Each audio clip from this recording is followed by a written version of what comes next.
मध्ये तुयानन्दा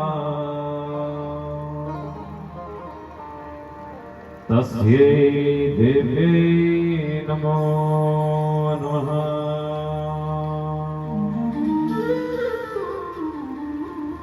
यया सर्वमिदं व्याप्तं जगदस्थावरजम्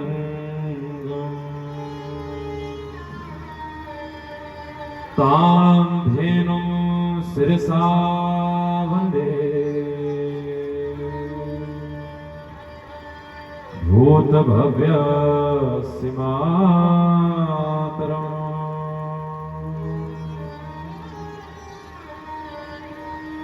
सर्वाधिष्ठानरूपाय कूटस्थायै नमो नमः।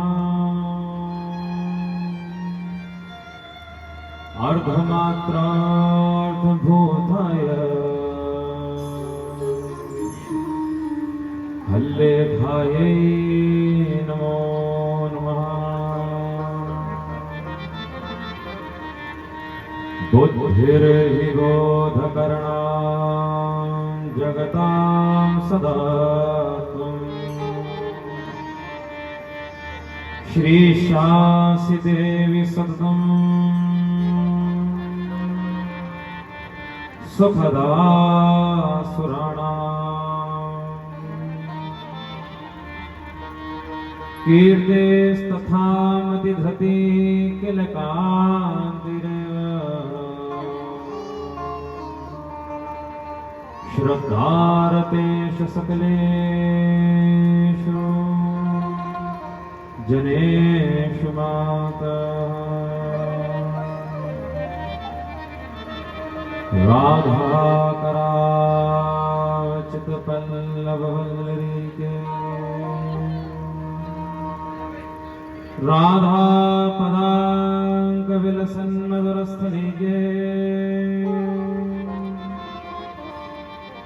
राधा यशोमुखरमत्तखगावलीके राधा विहार विपने रमतां मनो में।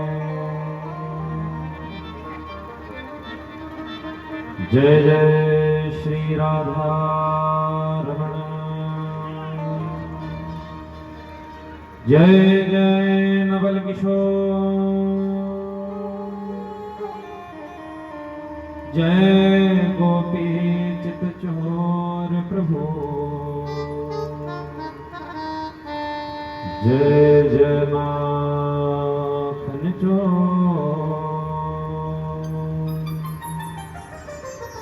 बोली वृंदावन बिहारी लाल की जय। श्री दुर्गे महारानी की। श्रीमद देवी भागवत महापुराण की। हर हर महादेव शंभो हर हर नर्मदे हर। जय जय श्री राधे।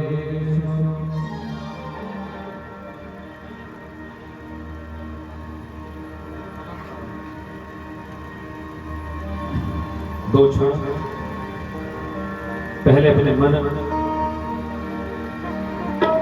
तथा वाणी को पवित्र करने के लिए मंगल में भगवान नाम कीर्तन कर लेते हैं। उसके पश्चात आज की मंगल में कथा में प्रवेश करेंगे। आइए मीठी मीठी ताली सेवा के साथ भगवान नाम गुणगान कर लें। कल माताएं बड़ा सुंदर कीर्तन कर रही थी जब लाइट चली गई थी। हमको खूब पसंद है कीर्तन। मेरो प्यारो नंदलाल किशोरी राधे। मेरो प्यारो नंदलाल किशोरी राधे। मेरो प्यारो नंदलाल किशोरी राधे। मेरो प्यारो नंद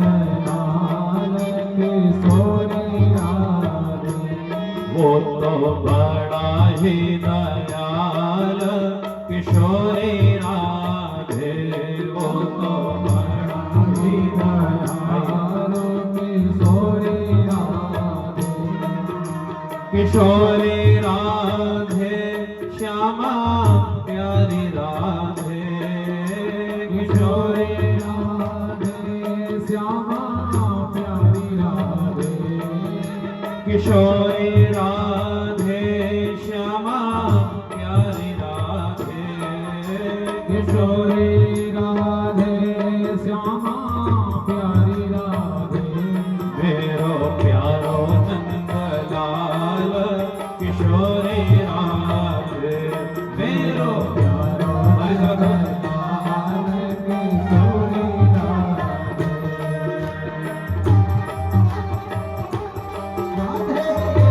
आनंद लो। ब्रह्मणी माता की जय हो।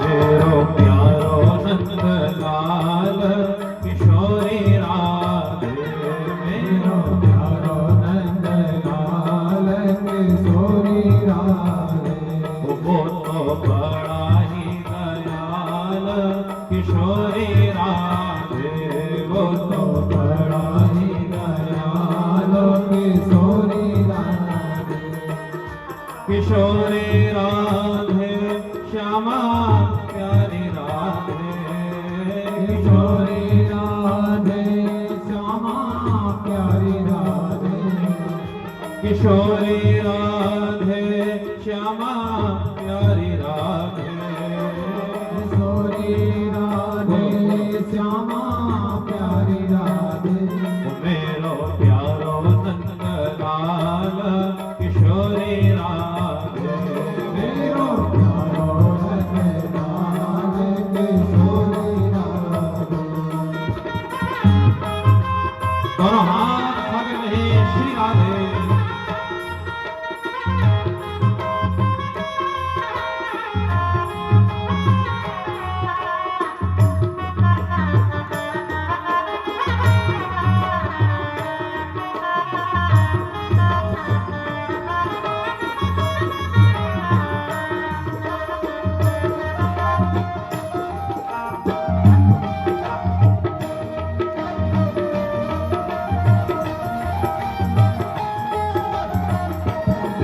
गोविंद मेरो है, गोपाल मेरो है, गोविंद मेरो है, गोपाल मेरो है, गोविंद मेरो है, गोपाल मेरो है, गोविंद मेरो है, गोपाल मेरो है, वो तो माँ के बिहारी नंदलाल मेरो है, वो तो माँ के बिहारी नंदलाल मेरो है, वो तो माँ के बिहारी नंदलाल मेरो है, तो माँ के बिहारी नंदलाल मेरो है, गोविंद मेरो है, गोपाल मेरो है, गोविंद मेरो है, गोपाल मेरो है, गोविंद मेरो है, गोपाल मेरो है, गोविंद मेरो है, गोपाल मेरो है, गोविंद मेरो है, गोपाल मेरो है, गोविंद मेरो है, गोपाल मेरो है, गोविंद मेरो है, गोपाल मेरो है, गोविंद मेरो है, गोपाल मेरो है, गोपाल मेरो है, गोविंद मेरो है, गोपाल मेरो है, गोपाल मेरो है, गोपाल मेरो है, गोपाल मेरो है। बोलिए भक्त वत्सल भगवान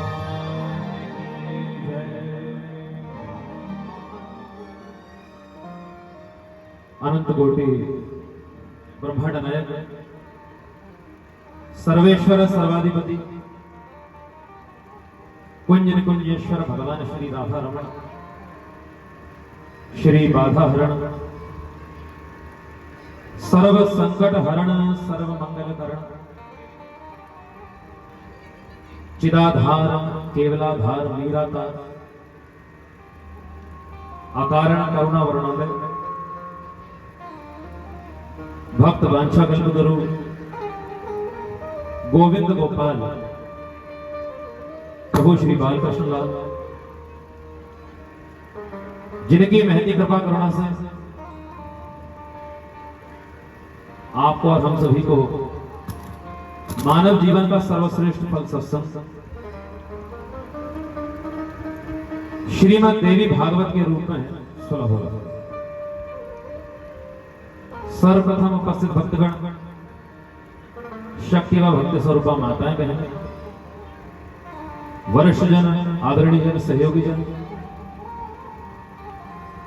मां ब्रह्माणी माता मंदिर में विराजमान मां भगवती ब्रह्माणी, माता महाकाली, आपके ही ग्राम में बड़े शांत स्वरूप में विराजमान भगवान शिव, जिनके मंदिर का सुंदर दर्शन हुआ।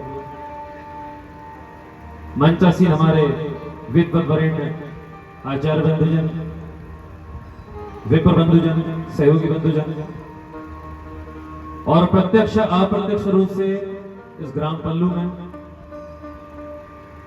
जितने भी श्रोता बंधुजन, भक्तिमयी माताएं अपना सहयोग और उपस्थिति प्रदान कर रहे हैं, सबसे पहले आप सभी को राम राम।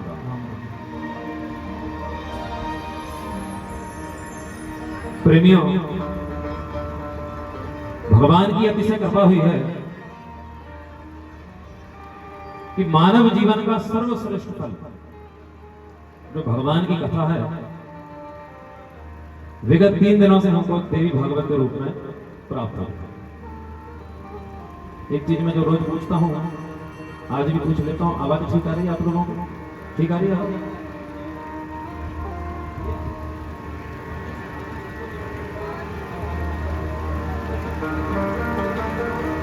श्री राम।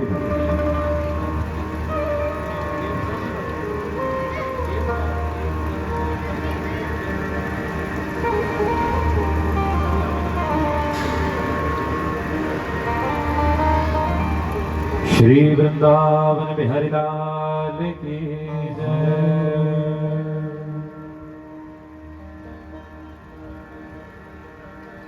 श्रीमद् देवी भागवत महापुराण, जिनके विषय में प्रेमियों कहा गया है कि श्रीमद् देवी भागवत, ध्यान से सुनना, बड़ी महत्वपूर्ण कथा है आज की। श्रीमद् देवी भागवत और साक्षात दुर्गा देवी, इन दोनों में लेश मात्र का भी अंतर नहीं है। आप लोगों ने शब्द सुना होगा, लेश मात्र। कई लोग कहते ना, हमारे गांव में तो एक ऐसे सज्जन रहते हैं जो लेस मात्र भी झूठ नहीं बोलते। क्या वो लेस मात्र भी बेईमानी नहीं करता? तो लेस का अर्थ जानते हैं कितना होता है? सुन लीजिए, माताओं को ये बात जल्दी समझ में आ जाएगी, रसोई से संबंधित है सीधी। मान लीजिए आपके घर में रसोई में, किचन में एक बर्तन रखा हो, उस बर्तन में घी भरा हो, ध्यान सुन, उस बर्तन में घी भरा हुआ है और हम आपके घर आ जाएं, आपसे कहें कि माता जी या बहन जी, इसी बर्तन में हमको पानी चाहिए, तो आप कहेंगे कि बाबूजी या महाराज जी पहले इसको खाली करना पड़ेगा। तो हम कहेंगे कर दो खाली। आप भीतर जाएंगे, दूसरे बर्तन में उस घी को कुड़ो देंगे, साफ करेंगे। अब उसमें घी लगा हुआ है तो कैसे साफ करेंगे? बोले पहले तो पूरे हाथ से पोंछ करके उसमें दूसरे बर्तन में घी ले लेंगे, उसके बाद एक कपड़ा से उसको पोंछ लेंगे, चिकनाई ना रह जाए। इसके बाद भी इसको फिर मांज देंगे, मांजने के बाद फिर एक सूखे कपड़ा से फिर पोंछ देंगी और फिर उसमें पानी भर के हमको दे दे। इतनी मेहनत आपने क्यों करी माताओं? ताकि बिल्कुल भी घी उसमें ना रह जाए। लेकिन उसे खाली करने के बाद, उसे पोंछने के बाद, मांजने धोने के बाद, तपाने के बाद, फिर से एक बार पोंछने के बाद अगर पानी भरोगे और बिल्कुल पास से देखोगे तो जब पानी भर दिया जाएगा तो पानी के ऊपर एक चमकदार सी परत आपको दिखाई देगी। इतनी सी मात्रा को कहते हैं लेश मात्रा। इतनी सी मात्रा जो आंखों से नहीं देखी जा सकती। और ऐसे ही श्रीमद् देवी भागवत और मां ब्रह्माणी में लेश मात्र भी अंतर नहीं। चाहे तुम इनका पूजन परिक्रमा कर लो, चाहे जम्मू कश्मीर में जाके वैष्णो देवी का दर्शन कर लो, चाहे कामाख्या चले जाओ, चाहे भुवनेश्वरी के दर्शन कर लो, और ये सब अगर जीवन में नहीं कर पाते, सारी शक्ति पीठों का सबका वर्णन देवी भागवत में है। अपने जीवन में कभी भी देवी के किसी तीर्थ को नहीं कर पाओ, किसी नियम को नहीं कर पाओ, लेकिन एक बार अगर मन लगाकर 9 दिनों की श्रीमद् देवी भागवत सुन लो तो पृथ्वी पर जितने भी 3 करोड़ तीर्थ हैं हम हिंदुओं के, उन 3 करोड़ तीर्थों में जाकर देवी की पूजन अर्चन करने का फल मिल जाता है। ऐसा दिव्य ग्रंथ है, आनंद प्रदान करने वाला। क्या प्रदान करने वाला? आनंद। जब हम पहले दिन यहां पर आए थे तो ये सभी जगह होता है, लोग हमसे कहते ही हैं। किन्हीं सज्जन ने हमसे कहा था कि महाराज जी कथा ऐसी हो कि मजा आ जाए। क्या कहा? महाराज जी कथा ऐसी हो कि मजा आ जाए। तो भैया मैंने कहा मजा तो मैं नहीं दे पाऊंगा, लेकिन थोड़ा बहुत आनंद आपको जरूर मिल जाएगा। तो मजा और आनंद में कोई अंतर है क्या माता और प्रेमी?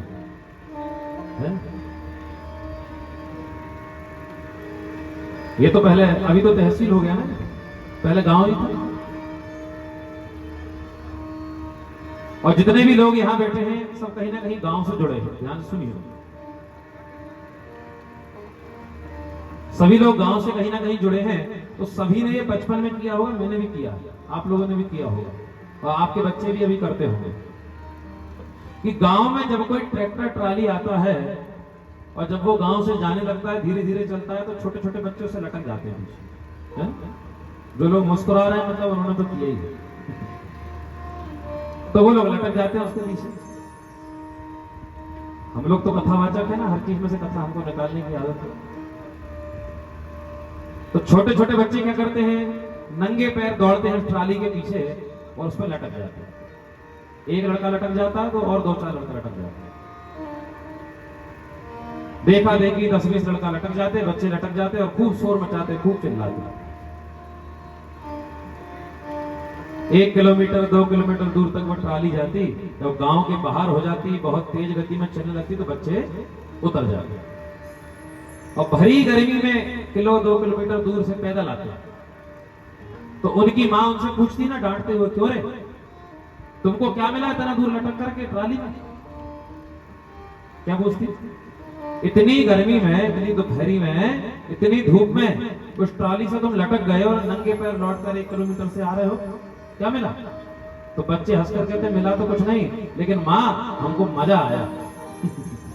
क्या आया? मजा। तो वही तो मैं कह रहा हूं, मजा तो एक अनपढ़ बच्चा भी ढूंढ लेगा, लेकिन समझदार वही है जो अपने जीवन में आनंद की खोज करे। और भगवान को कहा गया है आनंद। जो आनंद सिंधु सुख राशि, जो आनंद सिंधु सुख राशि, जो आनंद सिंधु सुख राशि, जो आनंद सिंधु सुख राशि, स्वीकारते त्रैलोक सुपासी, स्वीकारते त्रैलोक सुपासी, स्वीकारते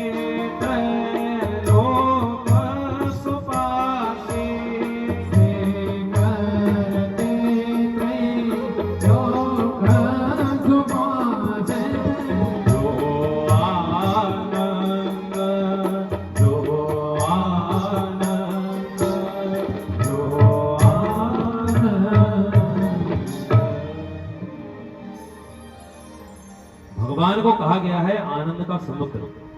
ध्यान सुनिए, भगवान को कहा गया आनंद का समुद्र, और उस समुद्र में से भगवान ने कितना आनंद हम लोगों को दे रखा है जानते? करके देखना, अभी घर जाके आ गया। पानी का बर्तन अगर रखा हो तो एक झाड़ू की सीख होती है, सीख वाली झाड़ू होती है गाड़ी वाली, एक उसमें डाल देना तो तैरती रहेगी उसमें, और उसके बाद थोड़ी देर के बाद उस सीख को निकाल लेना है, सब खड़ा कर लेना। आप खड़े करेंगे तो एक एक बूंद उसमें से टपके, बच्चे करते ना फिर, एक एक बूंद उसमें से टपकेगी, और इंतजार करना बिल्कुल आखिरी सबसे छोटी बूंद का, बिल्कुल आखिरी बूंद का। सबसे छोटी जो आखिरी बूंद होगी, बस उतनी बड़ी बूंद भगवान ने उस समुद्र में से संसार में छोड़ रखी है। जितना खा पी कर आनंद होता है, पहन ओढ़ के आनंद होता है, महंगी गाड़ियों में बैठ के आनंद होता है, ये केवल उस बूंद का 100वां हिस्सा है। तो विचार करिए, जब उस आनंद के समुद्र में कभी डुबकी लगा लोगे तो कितना आनंद होगा। हमारे वृंदावन में एक कहावत है, जैसे आपके राजस्थान में तो अभी यहां से तो नदी लगभग बहुत दूर होगी, ज्यादा पास नदी नहीं है, फिर भी कुछ लोग ऐसे होंगे जो नदी में तैरना जानते होंगे, नहर वहर में जाते हैं, तैरना जानो कुछ लोग। कुछ लोग इतने बढ़िया हैं जो तैरना जानते हैं, और कुछ लोग हम जैसे हैं जो डूबना जानते हैं, जो तैरना नहीं जानते। अब आप एक बात सच्ची सच्ची बताना, नदी में नहाने के लिए जाइए तो किसको सबसे ज्यादा आनंद आता है? जो तैरना जानता है उसे, या किनारे पर बैठ के लोटे से नहाता है उसे? जो तैरना जानता है, खूब नदी के बीच में जाओ, खूब स्नान करो। इसके लिए कहा गया है कि नहाना है तो बीच समुद्र में आओ, किनारों में क्या रखा? नहाना है तो बीच समुद्र में आओ, किनारों में क्या रखा है? और संसार सागर से पार जाना है तो कथा पांडाल में आओ, जमाने में क्या रखा है? भगवान की कथा ही तुमको और हमको आनंद दे। कोई मनुष्य कैसा भी हो, उसका मन अपने जीवन में एक ना एक बार भगवान की तरफ जाता है। कई बार लोगों के मन में प्रश्न आता है कि मेरा मन भगवान में क्यों लगता है? बार बार मन में ऐसी इच्छा क्यों होती है कि वृंदावन चले जाऊं, बरसाना चले जाऊं, चित्रकूट चले जाऊं, अयोध्या चले जाऊं। हमारे मन में कई बार भगवान के प्रति सुंदर भाव क्यों आता है जानते हैं? बड़ी अच्छी बात शास्त्रों में कही गई। बिल्कुल मैं सरलता से बताऊं, जहां पर आप जमीन पर बैठे हैं, थोड़ी सी कच्ची जगह पर आप जाना और एक मिट्टी का डेला उठाना। सुन रहे? एक मिट्टी का डेला उठाना और उठाकर जितनी ताकत तुम्हारे शरीर में है उसको आकाश में उछालना, उतनी ताकत से, पूरी ताकत से भी उसको आसमान में उछालोगे तो होगा क्या? थोड़ी देर के आप बाद वो नीचे आ जाएगा। आ जाएगा कि नहीं आ जाएगा? आ जाएगा। एक तो ये करके देख लो, और दूसरा अपने घर में जब भगवान को धूप बत्ती गूगल धूप दिखाओ, हवन करो, कभी हवन में धुआं होता है, एक दिन कांच की छोटी सी शीशी लेना और जो धूप बत्ती का धुआं होता है उस धुएं को उसमें शीशी में बंद कर लेना। खूब सारे धुएं को बंद कर लेना, सफेद सफेद धुएं। कई दिनों तक उस धुएं को उस डिब्बे में बंद रहने देना, और 8 दिन के बाद जैसे इस डब्बे को खोलोगे तो धुआं कहां चला जाएगा? आकाश में चला जाएगा। क्यों? इसका कारण सुन लीजिए कि मिट्टी के ढेले को जमीन से उठा करके अगर आप आसमान में कितना ही ऊंचा फेंक दो, वो नीचे आएगा। क्यों? क्योंकि वो धरती का हिस्सा है, वो उसी का हिस्सा है, इसलिए वहां पर उसको आना पड़ेगा। धुएं को कितनी भी दिन तक आप बंद कर लीजिए, लेकिन जैसे ही छोड़ोगे तो आकाश में चला जाएगा। क्यों? क्योंकि वह आकाश का अंश है। इसी प्रकार मनुष्य का मन भगवान की ओर बार बार खींचा क्यों चला जाता है? क्योंकि हम भी कहीं ना कहीं भगवान के ही अंश बने हुए हैं, कहीं ना कहीं उनसे ही हम आए। भगवान से विलग जो मनुष्य हुआ है, सूर्य और चंद्रमा भगवान के नेत्र हैं प्रेमी। लेकिन एक बार सूर्य और चंद्रमा भगवान से अलग हो गए, दूर हो गए ना, तो हो क्या रहा है? बोले आज तक आसमान में लटक ही रहेगा। क्यों? बोले भगवान से दूर हो गए। कहने का तात्पर्य, जीव को भटकना इसलिए पड़ता है कि भगवान से वो दूर हो गया। इनसे जुड़े रहो, इनके बने रहो, भटकना बंद हो जाएगा। और सरलता से कहूं तो अपने मन को भगवान में लगा दीजिए। विष्णु भगवान का पूजन तो सभी करते होंगे घर में। आपसे अगर पूछा जाए भगवान विष्णु के पैर कौन दबाती है? लक्ष्मी जी। और लक्ष्मी जी कैसी हैं? बोले हिरण्य वर्णाम हरणीम सुवर्ण रजतस्त्रजाम, ऊपर से नीचे तक पूरी सोने की है। अब विचार करिए, जिन भगवान के चरणों को लक्ष्मी जी दबा रही है, जो ऊपर से नीचे तक सोने की है, क्या उन भगवान को हमारे लिए लोहे के सिक्के और रंग बिरंगे नोट चाहिए होंगे?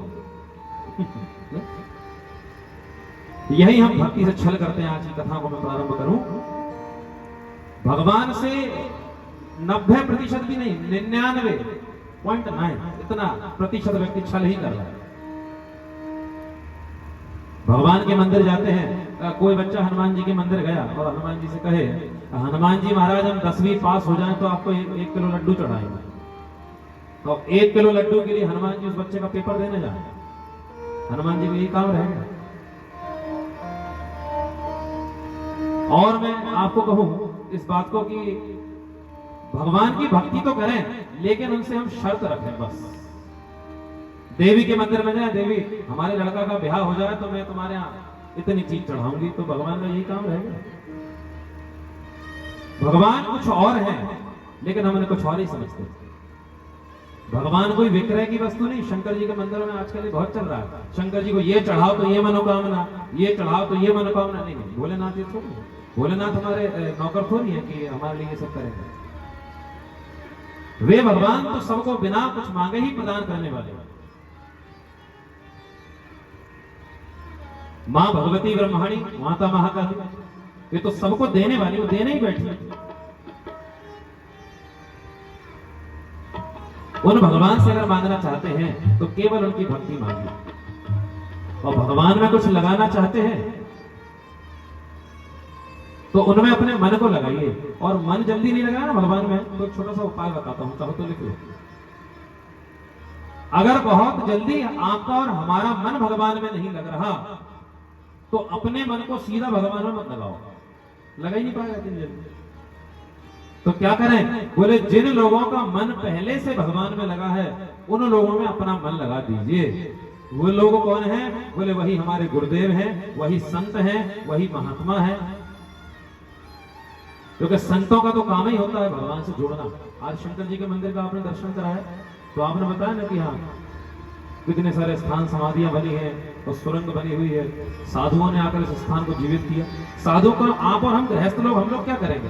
बोले आटा, नमक और तेल, इसमें जिंदगी निकल जाएगी। आप बता रहे थे एक महान संत के विषय में, जो जहां तहां कथा करते हैं और कथा के माध्यम से गौशाला ही खोलते, सैकड़ों गौशालाएं खोली। तो ये संतों का काम यही है। और जहां संत रहते हैं वहां ठाकुर जी, वहां भगवती, वहां भोलेनाथ, वहां भगवान श्री राम, वहां बांके बिहारी, वहां राधा वल्लभ, वहां राधा रमण सरकार उनके पीछे पीछे घूमते हैं। कैसे घूमते जानते हैं? गाय का छोटा सा बछड़ा देखा है, अगर वो घूम जाए तो मैया कैसे चिल्लाती है। और कोई आदमी अगर उस बछड़ा या बछिया को गोद में उठा ले तो उसके पीछे पीछे चलती है। जो गैया पालते हैं वो जानते होंगे। कभी तुम्हारी गैया बाजार में बिहा गई और लेने जाओ तो कैसे लाते हो? बोले गाड़ी में नहीं, बछड़ा को गोद में उठा लेते, गैया पीछे पीछे जाती। तो संत श्री मलुकदास जी ने बड़ी सुंदर बात कही है, जहां जहां बच्छा फिरे वहां वहां फिरे गाय, जहां जहां बच्छा फिरे वहां वहां फिरे गाय, कह मलुक यह संत जन वहां रमैया जाए। भगवान को आना ही पड़ता जब संत होते। अपने मन को भगवान में लगाने का सीधा साधन है कि जीवन में गुरु आ जाए, उन गुरु से कहिए गुरुदेव मुझे भगवान से जोड़ दो। श्रीमद् देवी भागवत में बड़ी सुंदर महिमा संतों की बताई गई, गुरुजनों की बताई गई। कल की मंगल में कथा में हम लोगों ने कथा को कहां पर छोड़ा था, याद दिलाइए। बोलो। श्री सुखदेव भगवान के चरित्र पर छोड़ा था कि श्री सुखदेव भगवान का विवाह हुआ, गृहस्थ में उन्होंने प्रवेश किया, संतान उत्पत्ति करी, उसके बाद भजन करते हुए आकाश में तारे के रूप में विराजमान हुए। श्री सुखदेव भगवान ने सुंदर लीला करी और उनके बराबर त्यागी इस जगत में कोई भी नहीं। आत्मा रामस्य मुनयो निर्ग्रंथा अप्यु रुक्रम। बड़े ध्यान सुनना इस बात पर। सुखदेव भगवान के विषय में अन्य पुराणों में लिखा है, एक बालक था जो अपनी मां के गर्भ में 12 सालों तक रहा। लेकिन हम लोग देखते सुनते हैं कि मां के गर्भ में पेट में बच्चा कितने महीने रहता है, बोलो? 9। आप ही के क्षेत्र की एक दिव्य भक्ता हुई है भगवान श्री कृष्ण की, जिनका नाम है मीराबाई, भक्तिमती मीरा।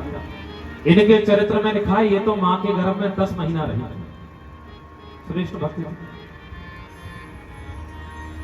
9 महीना कोई बच्चा मां के गर्भ में रहता है, लेकिन श्री सुखदेव भगवान मां के गर्भ में 12 साल रहे थे। कितना? 12 साल। वेद व्यास जी ने निवेदन करा, बालक हे पुत्र बाहर आओ।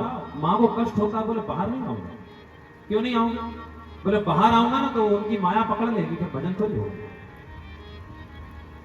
इसलिए बाहर नहीं आऊंगा। बोले तुम सिद्ध हो गए, तुम सिद्ध हो गए, तुम्हें उनकी माया नहीं पकड़ेगी, बालक बाहर आओ। वो बालक तुरंत बाहर आया। बालक बाहर आया तो बड़ा तो हो ही गया था, चैतन्यता तो आई गई थी।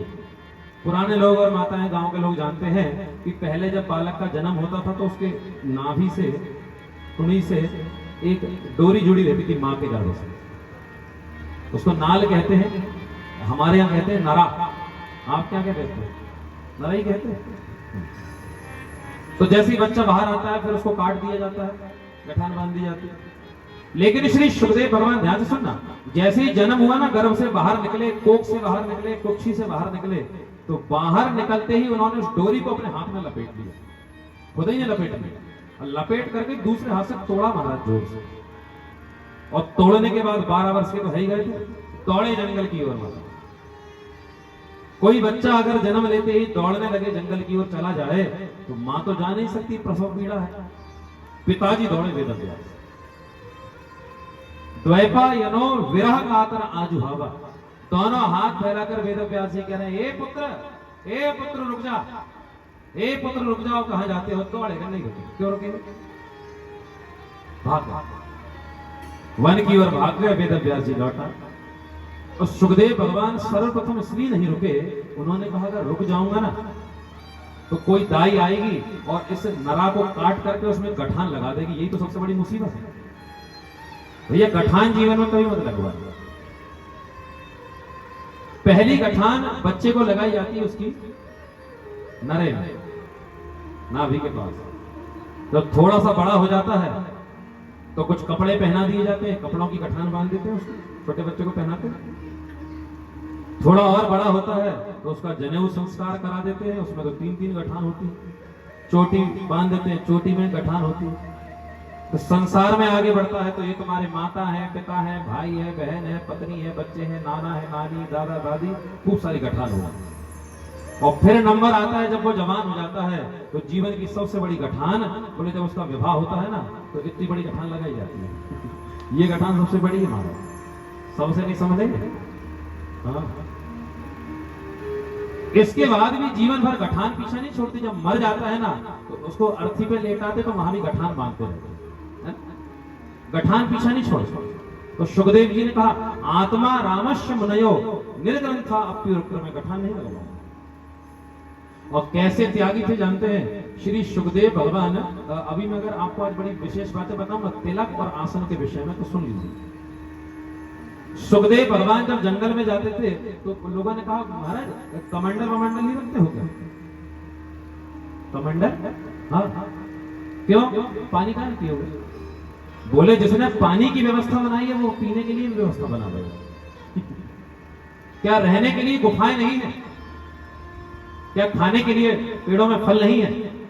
अरे सोगे कहां पर? गद्दा तकिया तो है ही नहीं। तो सुखदेव भगवान ने कहा जमीन पे लेट जाते हैं, सिराने हाथ रखते हैं, और हम तो अपना गद्दा तकिया सांस रखते हैं। परेशान यहां पर जितने लोग बैठे हैं टेंशन फ्री बैठे।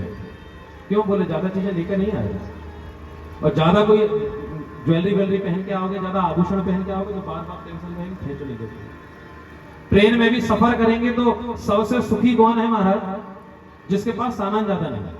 और नहीं जैसे हम जैसे 3-4 बैग लेके चलते हैं तो इसी में परेशान रहते हैं। एक बैग लाल वाला तो नहीं छूट गया, नीला वाला तो नहीं छूट गया, काला वाला रखा कि नहीं, तो परेशान। लेकिन निश्चित कौन है जो कुछ लाए ही नहीं महाराज? तो श्री सुखदेव भगवान से कहा अब बैठने के लिए आसन आपके पास? तो बोले क्या करूंगा आसन का? आसन आसन नहीं चाहिए। क्यों? बोले शरीर काय का बना है? मिट्टी का, और धरती काय की है मिट्टी। तो इन दोनों मिट्टी के बीच में व्यवधान क्यों पैदा करें? मिट्टी को मिट्टी में मिल जाने तो यही मेरा आसन है। ऐसा त्याग भाव जीवन में होना चाहिए। और मैं एक बात आपसे कहूं, अब बड़े सुंदर स्वरूप में यहाँ पर लोग कथा सुनते हैं बैठ करके, और हमारे ब्रज में वृंदावन में जाइए जैसे यहाँ माताएं हैं इतना घूंघट करके सुंदर स्वरूप में बैठती हैं। गोपियों का स्वरूप कहा जाता है। गोपियां ऐसे रहे, और गोपियां जिन गोपियों को भगवान ने पुकारा, गोपी गीत में भागवत की कथा सुने होंगे, तो वही गोपियां जा पाई जिन गोपियों ने जीवन में संग्रह नहीं किया। सब कुछ छोड़ करके वो चली गई, और जिन्होंने वो संग्रह किया था वो नहीं जा पाए। ज्यादा जीवन में जोड़ा जाड़ी इकट्ठा करोगे ना तो उनके पास तो नहीं पहुंच पाओगे, इन सब में लगे रहोगे। एक चीज लोग करा लेते हैं जिसका नाम है जीवन बीमा, समझते हैं? LIC। तो जिन्होंने अपने जीवन में बीमा कराया होगा, वो कंपनी जो सबसे बड़ी है भारतीय जीवन बीमा निगम, वो कंपनी का स्लोगन एक थॉट है कि जिंदगी के साथ भी और जिंदगी के मतलब आपने करा रखा, जिंदगी के साथ भी जिंदगी के बाद भी, माने बाद की तैयारी भी आपको मालूम है क्या करना है। श्री सुखदेव भगवान ऐसे थे, परम त्यागी परम महात्मा, लेकिन विदेहराज निमि से मिले, तत्व उपदेश प्राप्त किया, और फिर जाकर देखो कल्याण आपका वही कर पाएगा। और श्री भाटी जी आज प्रतिदिन हमसे कमरा मिलने आते, बड़ी अच्छी बात करते हैं। हमको भी ठीक लगता है जब लोग कमरा मिलने आ जाते हैं 10-5 मिनट, क्योंकि पूरा दिन अकेले निकल जाता है पाठ पूजन के बाद। तो आप कह रहे थे महाराज जी हमने अभी तक कोई गुरुजी नहीं बनाया। आपको गुरुजी बनाने की जरूरत नहीं है, शिष्य थोड़ी गुरुजी बनाता है, गुरुजी ही चेला बनाते हैं। एक बार मंदिर में जाकर 9 दिन की कथा सुनने के बाद अब पाप से रहित हो गए, कथा सुन ली। अब आप देवी भागवत में लिखा है, ध्यान से सुनना, इसके पहले आप कोई भी हो और कथा सुनने के बाद 9 दिन के बाद आप कोई भी, आपका सरनेम कुछ भी हो, लेकिन जितने समय 9 दिनों तक आप देवी भागवत की सेवा कर रहे हैं, देवी भागवत की कथा सुन रहे हैं, उतनी देर एक एक व्यक्ति भगवान शंकर और माता पार्वती का स्वरूप होता है, भगवती दुर्गा का स्वरूप होता है। इसलिए सभी को बार बार प्रणाम किया जाता है, सम्मान किया जाता है। और जब तक देवी भागवत कथा वो सुन रहा होता है तब तक उसको पापी तो नहीं कहा जाता है। तो 9 दिन के बाद देवी के मंदिर में जाना, और जिनके गुरु नहीं होना तो देवी से ही कहना मां ब्रह्मणी, हमारे जीवन में हमको गुरु की आवश्यकता है, तो गुरु भेजिएगा, भगवती स्वयं ही भेज देगी। ये जो शरीर है आपका और हमारा, बिना भजन के किसी भी काम नहीं आएगा। बड़े ध्यान सुन लीजिए। कई लोग सेंट लगाते हैं, कई लोग परफ्यूम लगाते हैं, कई लोग महंगा साबुन लगाते हैं, महंगा पाउडर लगाते हैं, महंगा तेल लगाते हैं सब, लेकिन विचार करिए कितना ही महंगा लगा लो, इसको बचा पाओगे? कई बार हम निरंतर कथाएं करते करते बहुत अस्वस्थ हो जाते हैं, तो लोग हमसे कहते हैं महाराज बहुत तबीयत खराब है, अस्वस्थ लग रहे हैं, थोड़ा विश्राम लेना चाहिए या इलाज कराना चाहिए, ठीक ठाक महंगी व्यवस्थाओं में रुकना चाहिए, ये सब चीजें। तो हमारे मुंह से एक ही बात निकलती जो हमारे गुरुदेव कहते हैं, कितना ही प्रयत्न कर लीजिए इसको कितना बचा पाओगे आप। कोरोना काल में तो सबने उदाहरण देखा ना, क्या उन लोगों के पास पैसा नहीं था? पैसा भी था, क्या जान पहचान नहीं थी? महंगे डॉक्टर विदेश में इलाज करा रहे थे, लेकिन कोरोना काल में जब शरीर छूट गया, उनके घर पे फोन किया गया कि हेलो आपके पिताजी मर गए, और उनको ले जाइए, तो बोले नहीं कोरोना चल रहा है, 5,000 रुपए और डाल दे रहे खाते में, तो मैं उनको फेंके आऊंगा। फेंके के आए महाराज, जिनका अग्नि संस्कार नहीं हुआ, जिनको भूमि में संस्कार नहीं दिया गया, जिनका 10 रात नहीं हुआ, विधि विधान से कोई कर्म नहीं हुआ तो उनका हुआ, दुर्गति तो हुई मानो।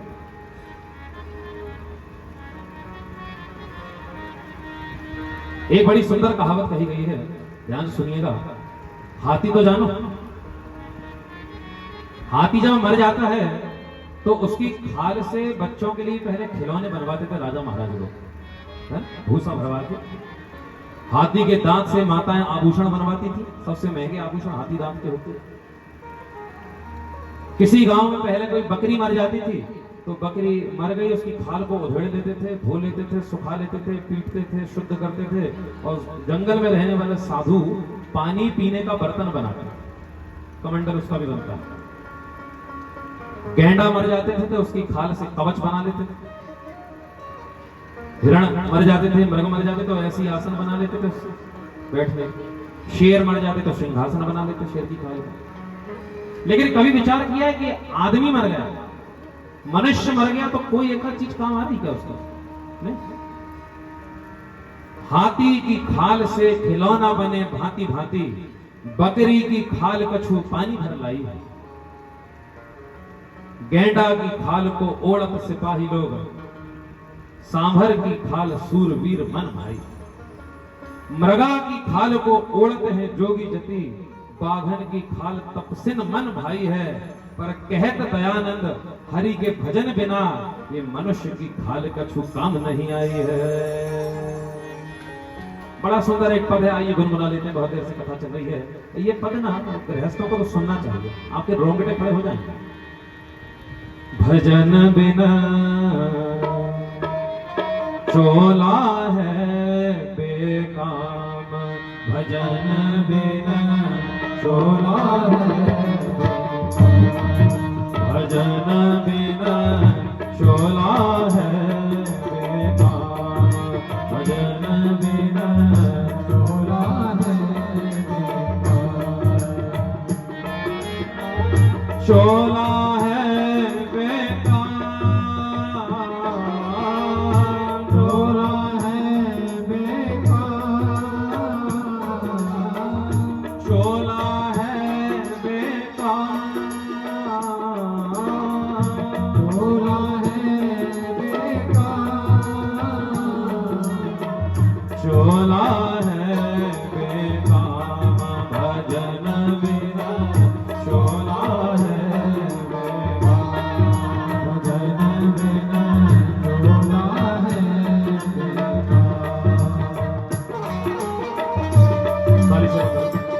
सुंदर भाव है, समझ लो आज की कथा का साथ पूरे ऐसे ही पता है।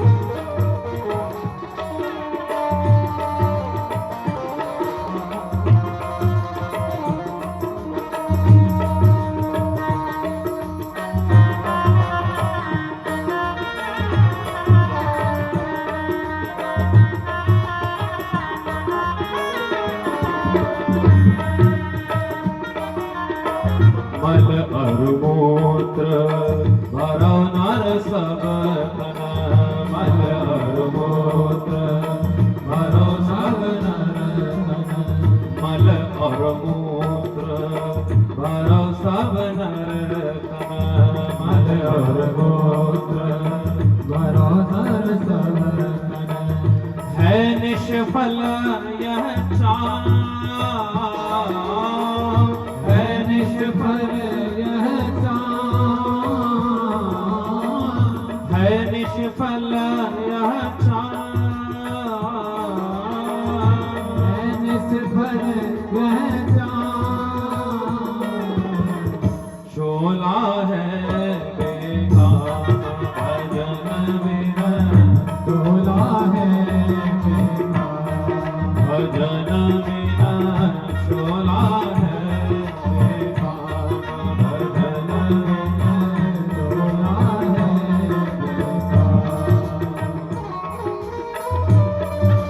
शरीर में मल और मूत्र के अलावा कुछ नहीं।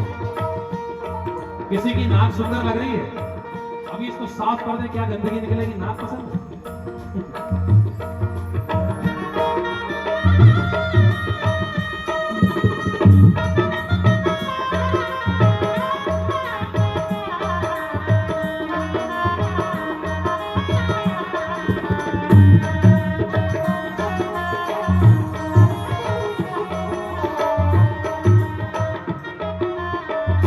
बिनु हरि भजन पवित्र न हुई है, बिनु हरि भजन पवित्र न हुई है, बिनु हरि भजन पवित्र न हुई है, बिनु हरि भजन पवित्र न हुई है।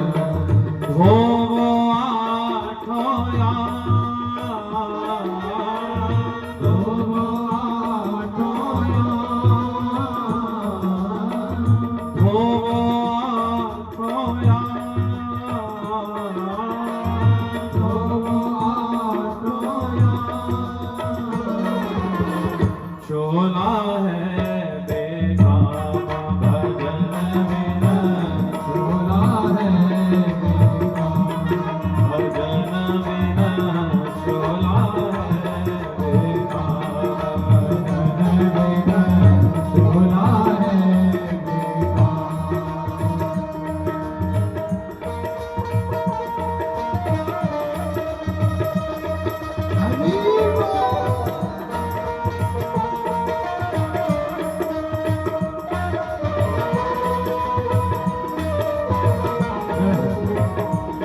बोलिए दुर्गे महारानी की।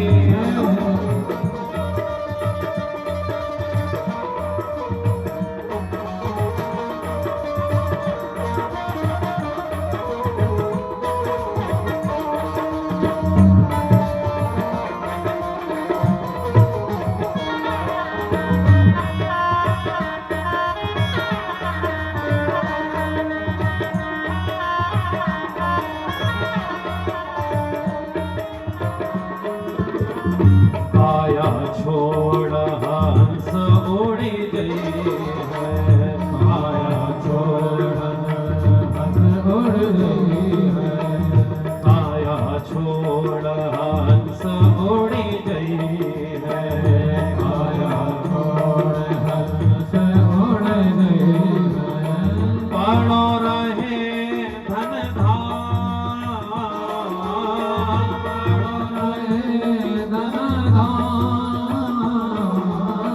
पड़ो रहे धन चोला है बेकाम भजन बिना, चोला है बेकाम भजन बिना, चोला है बेकाम भजन बिना, चोला है बेकाम। अपनों सुत मुख लूधरि नहीं है, अपनों सुत मुख लूधर नहीं है, अपनों सुत मुख लूधर नहीं है, अपनों सुत मुख लूधर नहीं। सोच ले हो परिणाम, सोच ले हो परिणाम, सोच ले हो परिणाम, सोच ले हो परिणाम। चोला है बेकाम भजन बिना, चोला है बेकाम भजन बिना, चोला है बेकाम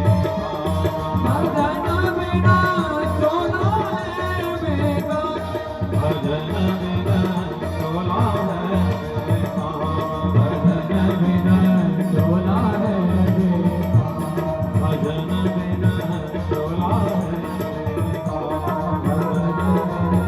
चोला है बेकाम भजन बिना, चोला है बेकाम भजन बिना, चोला है बेकाम।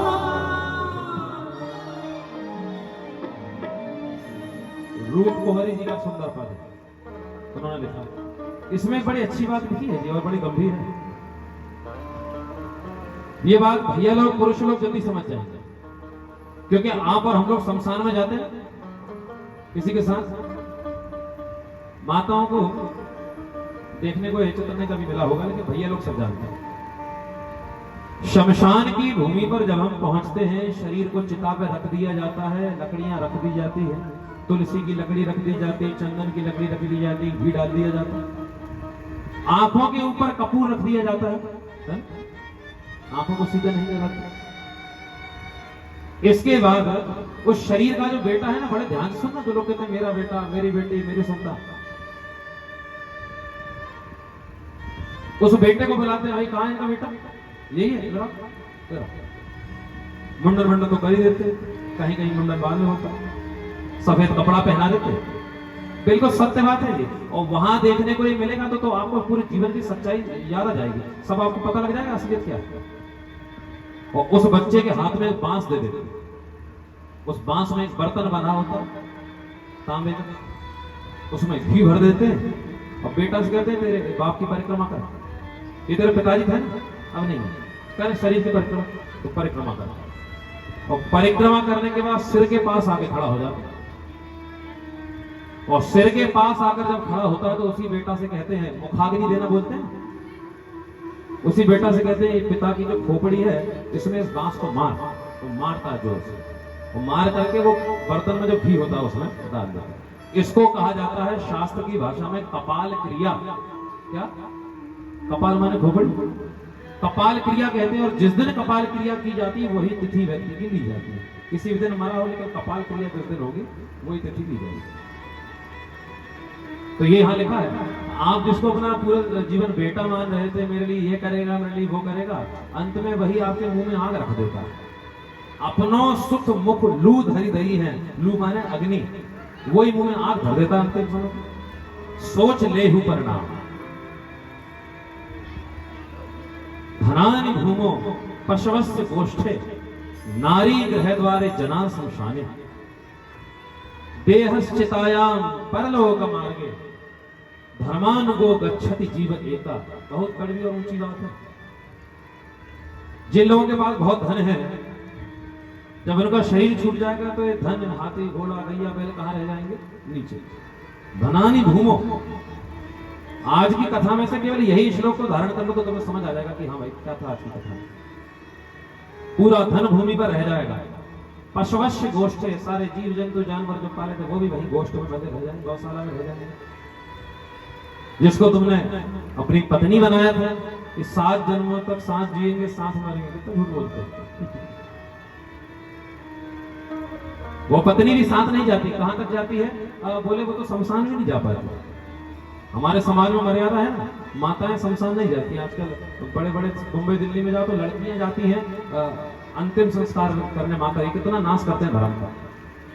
जो कन्या अगर माता पिता का अंतिम संस्कार करने चला जाए तो पहले के जितने भी थे ना बेचारे स्वर्ग में थे, वे भी सब नरक में करते हैं।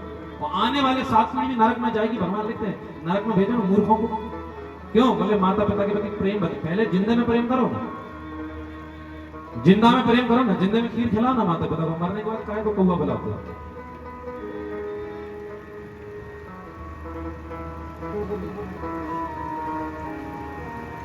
नारी ग्रह द्वारे, नारी कहां तक जाएगी? बोले घर के दरवाजे तक। संगे लिए घूमते ना, उसको दरवाजे तक जाएगी। और ज्यादा ज्यादा रोएगी तो चौक चौराहे तक, फिर उसको लोग पकड़ के ले आएंगे, वहां नहीं जा सकते। तो जिन्हें हम अपना नाते रिश्तेदार कहते हैं वो कहां तक जाएंगे? बोले वो शमशान तक। वो भी कंधे पर ले गए और ले जाकर के चिता पे रखते हैं। तो इसके आगे कोई हम चिता पे थोड़ी चढ़ेंगे, वहां उसके आगे नहीं जा सकते, नो एंट्री। चलो भाई कोई नहीं गया तो मेरा शरीर तो साथ जाएगा। इसको इतना मैंने खिलाया पिलाया, तैयार किया, शुद्ध घी खाया, खूब इतने थोड़े लगाया, ये जाएगा। बोले देहश्चितायाम, जैसे ही आग लगा दी जाएगी ये वहीं धरा रह जाएगा। तो क्या लेकर गए भैया? धर्मानुगो गच्छति जीव एका। आपने ग्राम पल्लू में भादव के महीने में ब्रह्माणी माता मंदिर में जो 9 दिनों की श्रीमद देवी भागवत की कथा सुनी है, बस यही तुम्हारे साथ ऊपर जाने वाली है और इसके अलावा कुछ साथ नहीं जाएगा। इसकी कहते हैं चेत जाओ सब। बड़ी सुंदर बात समिति के द्वारा कही जाती है और बड़ा अच्छा निवेदन भी है। ये देवी भागवत का जो अनुष्ठान हो रहा है, आप लोगों को कोई बंधन नहीं है, यह कोई आपको बांधा नहीं जा रहा है, लेकिन अपना अगर 1 रुपए भी इस यज्ञ में लग रहा है तो समझ लो देवी ने हमारे धन को शुद्ध कर दिया। जो स्वेच्छा लगे उसमें सहयोग जरूर करो, क्योंकि ये सारा सहयोग किसी के घर नहीं जा रहा है, देवी के भी कार्य में लग रहा है। और देवी का कार्य, देवी का उत्सव, बड़ा सुंदर मंदिर बना है। आपका ये जो मंदिर बना है ना, यहाँ ऊपर सुंदर ये चित्र बने हैं, अंदर जो चांदी के पत्रों पे आपने मढ़वाया है, कल की कथा में सुनना, देवी के घर का जो वर्णन है बिल्कुल मिलता जुलता है। यहाँ अच्छा सुंदर बना है। देवी के इस यज्ञ में यहाँ पर समिति के द्वारा सुंदर व्यवस्था भी है। परम आदरणीय कौन, श्री चरण सिंह जी और 2-3 भाई सब लोग हैं, हमारे श्री कान सिंह जी, श्री भाटी जी। कथा होने के पश्चात कुछ लेओ चाहे मत लो, कुछ देओ चाहे मत दो, लेकिन अपनी ओर से स्वेच्छा से जो सहयोग बने, फूल नहीं तो पंखुड़ी सही, लेकिन अपना सहयोग जरूर प्रदान करो। अभी ये लोग आज कह रहे थे 2 दिन हुए महाराज बड़ा आनंद है, अभी तो आनंद शुरू नहीं हुआ, अभी तो मैंने बोलना प्रारंभ नहीं करा। 2 दिन में तो मैं भूमिका बना पाता हूँ, आज से तो मैंने बोलना प्रारंभ किया। और 9 दिन दिव्य आनंद बरसेगा, जब देवी का प्राकट्य होगा, देवी के स्वरूपों का दर्शन करेंगे। ऐसे दिव्य यज्ञ में हमको सहयोग करना चाहिए। ये तो धन्य है जिन लोगों की बुद्धि में सुंदर आयोजन आया और ब्रह्माणी माता मंदिर में सुंदर आयोजन हो रहा। एक शब्द आपने सुना होगा, अवसर, सुना? बोलो सुना? और एक शब्द सुना होगा, मृत्यु। ये भी सुना? मृत्यु 2 प्रकार से बताई गई है। एक तो ये शरीर पूरा हो जाए, प्राण निकल जाए, सियावर रामचंद्र की जय हो जाए, मर गए। लेकिन दूसरी मौत ये बताई गई है कि आपको जीवन में धर्म कर्म करने का कोई अवसर मिला और आप वो अवसर चूक गए तो आपकी मौत हो गई महाराज। ये मौत रोज हो रही है। अवसर चूक जाना भी मृत्यु है, अवसर चूक जाना भी मृत्यु है। इस अवसर का लाभ ले लीजिए। और दिव्य अवसर प्राप्त हुआ है, माने भगवान ने कहीं ना कहीं हमको देख लिया है। बड़ी सुंदर बात श्रीमद् देवी भागवत में कही गई, बचपन से ही किसी जीव को सिखाना चाहिए, बच्चे को सिखाना चाहिए कि भगवान क्या है। बच्चों को भी कथा में लाना चाहिए, क्योंकि जो माता पिता अपने बच्चों को कथा में नहीं लाते और जब वे बूढ़े हो जाते हैं तो बच्चे भी फिर उनको कथा में थोड़ी ले जाते हैं। इसलिए बच्चों को भी संस्कार देना चाहिए। बच्चों में बहुत जल्दी संस्कार पोषित होते हैं। कहीं ना कहीं यहाँ जितने आयोजक बैठे हैं, बचपन में आपके माता पिता ने आपको भगवान से कहीं ना कहीं जोड़ा होगा, उसके कारण ही आज जाकर आप ये सब कर पा रहे। एक बड़ी सुंदर कहावत है, बचपन में सिखाया धरा धाम सत्य है। छोटे थे तो बोले ये धरती सब कुछ है, माता पिता ही सब कुछ। बड़े हो गए, जवान हो गए, जवानी में सिखाया अर्थ काम सत्य है। बचपन में सिखाया धरा धाम सत्य है, जवानी में सिखाया अर्थ काम सत्य है। और पंछी जब पिंजड़े से उड़ चला तब कहा राम नाम सत्य है। जन्मदिन मनाते हो तो बच्चों का मनाते हैं आप लोग? आजकल तो बड़ों का भी मनाने लगे, 50 के हो गए, 80 के हो गए, 100 के हो गए। मनाओ, अच्छी बात है, उत्सव होना चाहिए। और जन्मदिन में क्या काटते हैं जी? मतलब हम लोग काटते हैं केक काटते हैं और फिर लगाते हैं। तो जन्मदिन का जब माता और प्रेमी हो, पीछे तक सभी सुन रहे हैं, केक काटते हैं। और किसी घर में अगर किन्हीं माता जी का 70वां जन्मदिन बन रहा हो, वो केक काट रही हो और केक काटते में हैप्पी बर्थडे टू यू यही गाते हैं, लेकिन कोई बच्चा जोर जोर से गाए केक काटते में राम नाम सत्य है, राम नाम सत्य है, फिर क्या होगा? तो माता जी एक चांटा उसको देंगे। भले आदमी मुझे ये बताओ, उस बच्चे ने कुछ गलत बोला? गलत तो नहीं बोला, उसने तो बिल्कुल सही बोला। लेकिन इस संसार में रहते रहते हमको धीरे धीरे सत्य सुनने की आदत नहीं रही है।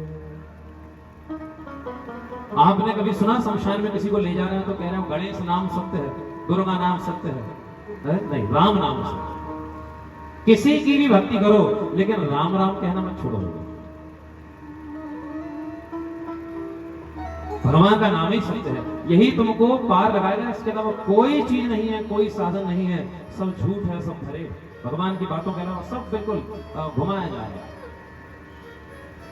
श्रीमद् देवी भागवत माने, और सरलता से इसकी परिभाषा कहूं तीसरे दिन की, कि देवी भागवत माने सरलता से आपको भगवान का साक्षात्कार करा दे। जो भगवान को सरल करके उन देवी जो भीतर बैठी हैं उनको बाहर लाकर तुम्हारे सामने बैठा दे और पूजन करने के लिए सुलभ कर दे, वही देवी भागवत है, श्रीमद् देवी भागवत। जिन लोगों ने इसके परिचय पढ़े होंगे, बैनर पोस्टर लगे पूरे आपके गांव में, बड़े बड़े आपने लगवाए, तो ऊपर क्या लिखा है? श्री मद देवी भागवत कथा और शतचंडी यज्ञ, है ना? पाठात्मक यज्ञ हो रहा।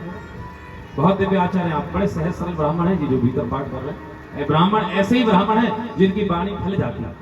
ज्यादा क्रोधी ब्राह्मण हो ना अभी के समय में, ज्यादा अहंकारी हो तो फिर उसके श्राप और वरदान कुछ नहीं लग पाता। लेकिन सहज सरल ब्राह्मण है तो भैया इनसे तो ज्यादा ही डरना चाहिए। क्यों? बोले इनकी वाणी में सरस्वती होती है। बहुत सहज ब्राह्मण है, खूब हमको स्नेह देते हैं। श्रीमद देवी भागवत का अर्थ मैं कहूं आपको, बड़े बड़े बैनरों पर श्रीमद देवी भागवत लिखा है, आज जाके पढ़ना, वहां लिखा है श्रीमद देवी भागवत। इसका अर्थ बता। श्रीमद का अर्थ होता है, पहले लो श्री, तो श्री का अर्थ होता है लक्ष्मी, श्री का दूसरा अर्थ होता है कृपा, और श्री का एक अर्थ होता है हमारी राधा रानी का नाम। तीन अर्थ हो गए श्री, लक्ष्मी, कृपा और राधा रानी। और मद का अर्थ होता है भंडार। जो कृपा का भंडार है, जो लक्ष्मी का भंडार है, जो राधा रानी की दया का भंडार है, उसी का नाम है देवी भागवत, श्रीमद देवी भागवत। श्रीमद देवी भागवत महापुराण की। श्रीमद देवी भागवत महापुराण में आज के सुंदर प्रसंग में आइए हम लोग प्रवेश कर लेते हैं। बड़ी दिव्य कथा है आज। श्री शुक्रदेव भगवान तो चले गए।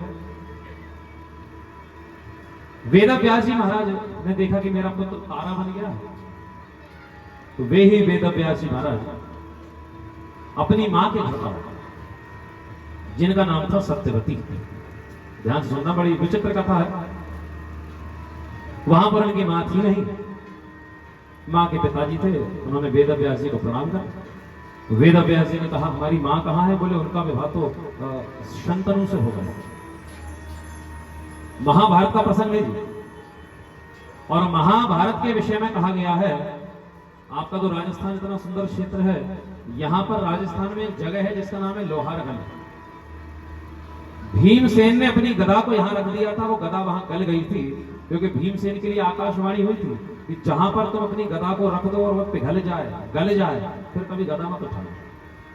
100 कौरवों को मारने के बाद उस स्थान पर उन्होंने रखा, भाई महाभारत में तो यही करने लगा, और उस क्षेत्र पर गदा गल गई, फिर भीमसेन ने कभी गदा गल। महाभारत के प्रसंग से देवी भागवत की कथा प्रारंभ होती। ध्यान से सुनिएगा, बड़ी महत्वपूर्ण कथा। श्रीमद देवी भागवत की कथा कितने दिनों की आप करा रहे हैं? 9 दिन। एक बड़ी अच्छी बात मैं कहूंगा, 9 दिन की श्रीमद देवी भागवत में शुरू के 3 दिन, माने पहला दिन, दूसरा दिन और तीसरा दिन, और आखिर के 3 दिन, 7वां दिन, 8वां दिन और 9वां दिन।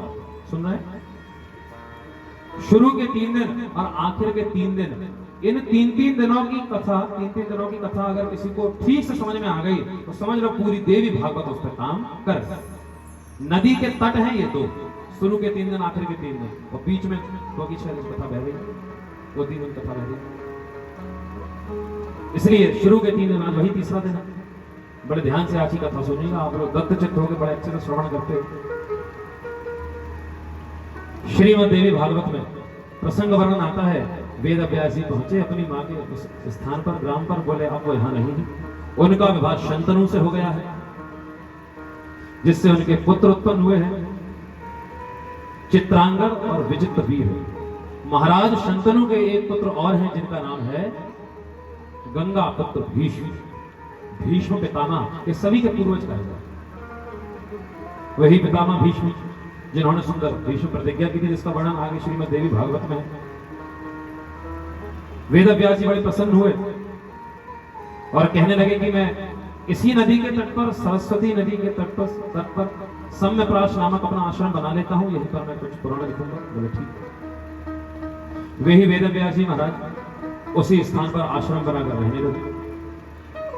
कालांतर में वेद व्यास जी महाराज सभी पुराणों की रचना कर रहे थे। उन वेद व्यास जी के विषय में श्री शौनक जी ने सूत जी से पूछा, ध्यान से सुनिए। वेद व्यास जी महाराज सत्यवती के पुत्र कैसे हो गए? वो तो एक मछुआरन थी, मछली मारती थी, मछली पकड़ती थी, और उसके पुत्र वेद व्यास जी हुए, उन्होंने हमारे वेद पुराणों को लिखा। ये तो बात समझ में नहीं है, बड़ी विचित्र बात है। तो कहने लगे अब ध्यान से सुनना अपना, उस कथा को सुनाने लगे। एक बार की बात है, महर्षि पाराशर, पाराशर ऋषि का नाम सुना? महर्षि पाराशर, महर्षि पाराशर, यह जो कथा हम सुना रहे हैं ना, इस कथा का इतना महत्व है कि किसी मनुष्य से अगर गौ हत्या हो गई हो, जीवन में गलती से ब्रह्म हत्या हो गई हो, उसको ये चरित्र सुन लेना चाहिए, देवी भागवत का निकाल कर दिया, पढ़ लेना चाहिए, उसके दोष से निवृत्ति होती है। महर्षि पाराशर एक बार नदी पार करने के लिए नदी के तट पर पहुंचे, और नदी के तट पर जब वो पहुंच गए तो उन्होंने मछुआरे से कहा, भैया, नाव वाले से कहा, नाव भी चलाता था, मछली भी पकड़ता था, हे नाव खेने वाले, चलाने वाले, नदी के उस पार मुझे ले चलेगा क्या? तो कहने लगा, महाराज मैं तो रोटी खा रहा हूं, मैं अभी भोजन कर रहा हूं, और अगर आप मेरी प्रतीक्षा करेंगे तो आपको देर हो जाएगी। मेरी एक बेटी है, वो आपको छोड़ देंगे। तुम्हारी बेटी नाव चलाती? हाँ, वो नाव में बैठी, बहुत कम आयु की बालिका थी वो, 14-15 साल की होगी, स्वरूप में बड़ी सुंदर थी, कुंद के फूल के समान उसके सुंदर सुंदर दांत थे, बिंबा फल के समान उसके होंठ थे, सुंदर सुंदर कुंडल पहनी हुई थी, बालों को ऊपर जटा की तरह बांधी हुई थी, सफेद वल्कल वस्त्रों को धारण की हुई थी, पैरों में सुंदर 1000 घुंघरू वाली पायल पहनी थी, और स्वरूप ऐसा था कि अप्सरा को भी लज्जित कर दिया। नाव में बस डंडे को लेकर बैठी हुई थी। महर्षि पाराशर ने कहा, बालिका, तुम हमको नदी के उस पार ले चलोगे क्या? तो इतने में वो लड़की के पिता ने कहा, गुरुजी है, जा इनको छोड़ो नदी के उस पार, नाव में बैठा है, ले जा।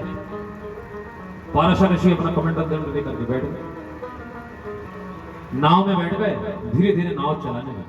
अब भगवान की माया बड़ी बलवान है। पाराशर ऋषि जो जिन्हें आज तक कोई आसक्ति नहीं हुई किसी में, ना चींटी में, ना किसी जीव में, आज उस कन्या को इन्होंने देख लिया। तिरछी नजरों से पाराशर ऋषि को देख रही थी और नाव चला रही। महर्षि पाराशर उसी नाव में थोड़ा सा आगे सरके और उसके बिल्कुल पास बैठे। देवी भागवत में लिखा, उसके पास बैठे तो इन्होंने इसके हाथ को थोड़ा सा छू लिया।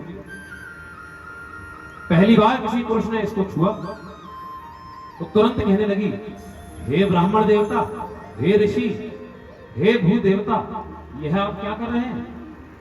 मैंने तो सुना है मनुष्य जीवन बहुत दुर्लभ होता है, और उसमें भी अगर ब्राह्मण शरीर मिल जाए तो ये तो देव दुर्लभ होता है, और ब्राह्मण होकर आप ये क्या कर रहे हैं? आपको लाज नहीं आती है? कन्या का स्पर्श करते हैं।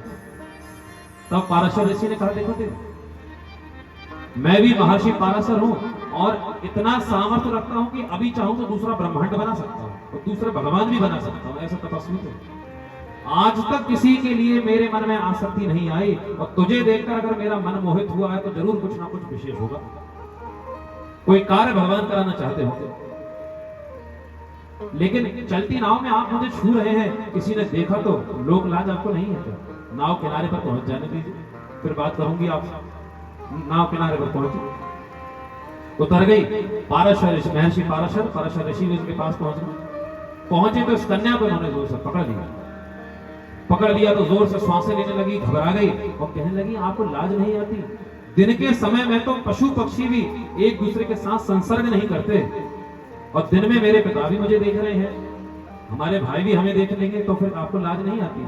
तो महर्षि पाराशर ने कहा कि लोगों के देखने का डर तुझे है? तो तुरंत दोनों हाथों को उठाकर महर्षि पाराशर ने पूरे उस नदी के तट पर कोहरा ही कोहरा कर दिया, किसी को कुछ नहीं। इसके बाद वो उसके निकट गए तो कन्या कहने लगी, अगर आप मुझे ग्रहण करेंगे तो मैं गर्भवती हो जाऊंगी, और मैं अगर गर्भवती हो जाऊंगी बिना विवाह के तो फिर मेरा विवाह नहीं होगा, मैं कन्या नहीं रहूंगी। तो महर्षि पाराशर ने कहा कि मैं दिव्य पुरुष हूं, जब तेरा स्पर्श कर लूंगा इस बात को कोई जान नहीं पाएगा, और जब मैं तेरा वर्ण कर लूंगा, जब मैं तेरे साथ समागम कर लूंगा, तब भी तू कन्या बनी रहेगी, तेरा कन्यापन भ्रष्ट नहीं होगा। कालांतर में इसी प्रकार उस कन्या को उन्होंने स्पर्श किया, सप्तवती, उसके साथ समागम किया, वह गर्भवती तुरंत ही हो गई।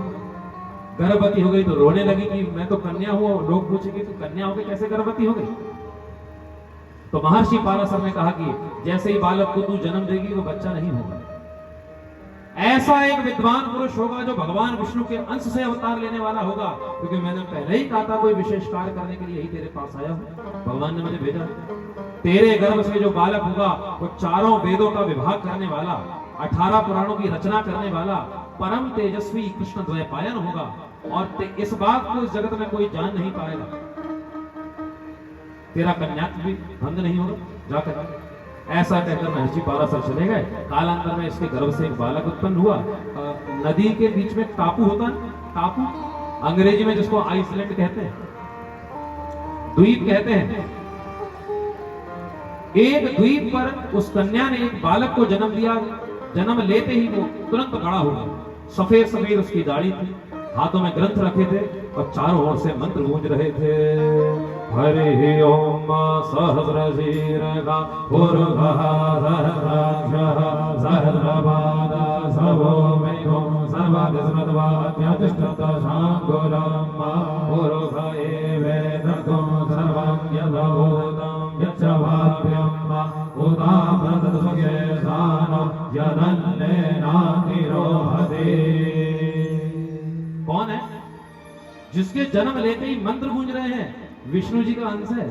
इदं विजन बीजग्रामे त्रिधानि दरे पदं सबोलस्य मागुसुरे स्वाहा। ए विष्णु जी का अंश है। इसका नाम क्या होगा? बोले कृष्ण इसका वर्ण है, द्वीप पर यह पैदा हुआ है तो इसका नाम हो जाएगा श्री कृष्ण द्वैपायन। आगे जाकर ये वेदों का विस्तार करेगा। विस्तार करना माने व्यास करना, तो इसका नाम हो जाएगा वेद व्यास। बोलिए वेद व्यासी महाराज की जय। कौन से दिन आए थे ये? गुरु पूर्णिमा के दिन। ओम गुरुदेव श्री गुरुदेव, ओम गुरुदेव श्री गुरुदेव, ओम गुरुदेव श्री गुरुदेव, ओम गुरुदेव श्री गुरुदेव। अधम उद्धारण श्री गुरुदेव, अधम उद्धारण श्री गुरुदेव, अधम उद्धारण श्री गुरुदेव, अधम उद्धारण श्री गुरुदेव। ओम गुरुदेव श्री गुरुदेव, ओम गुरुदेव श्री गुरुदेव, अधम उद्धारण श्री गुरुदेव, अधम उद्धारण श्री गुरुदेव।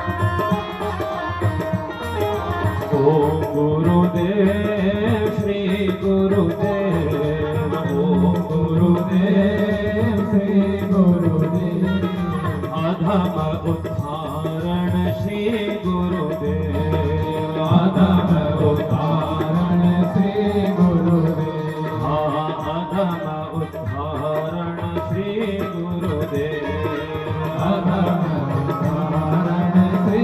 बोलिए सद्गुरुदेव।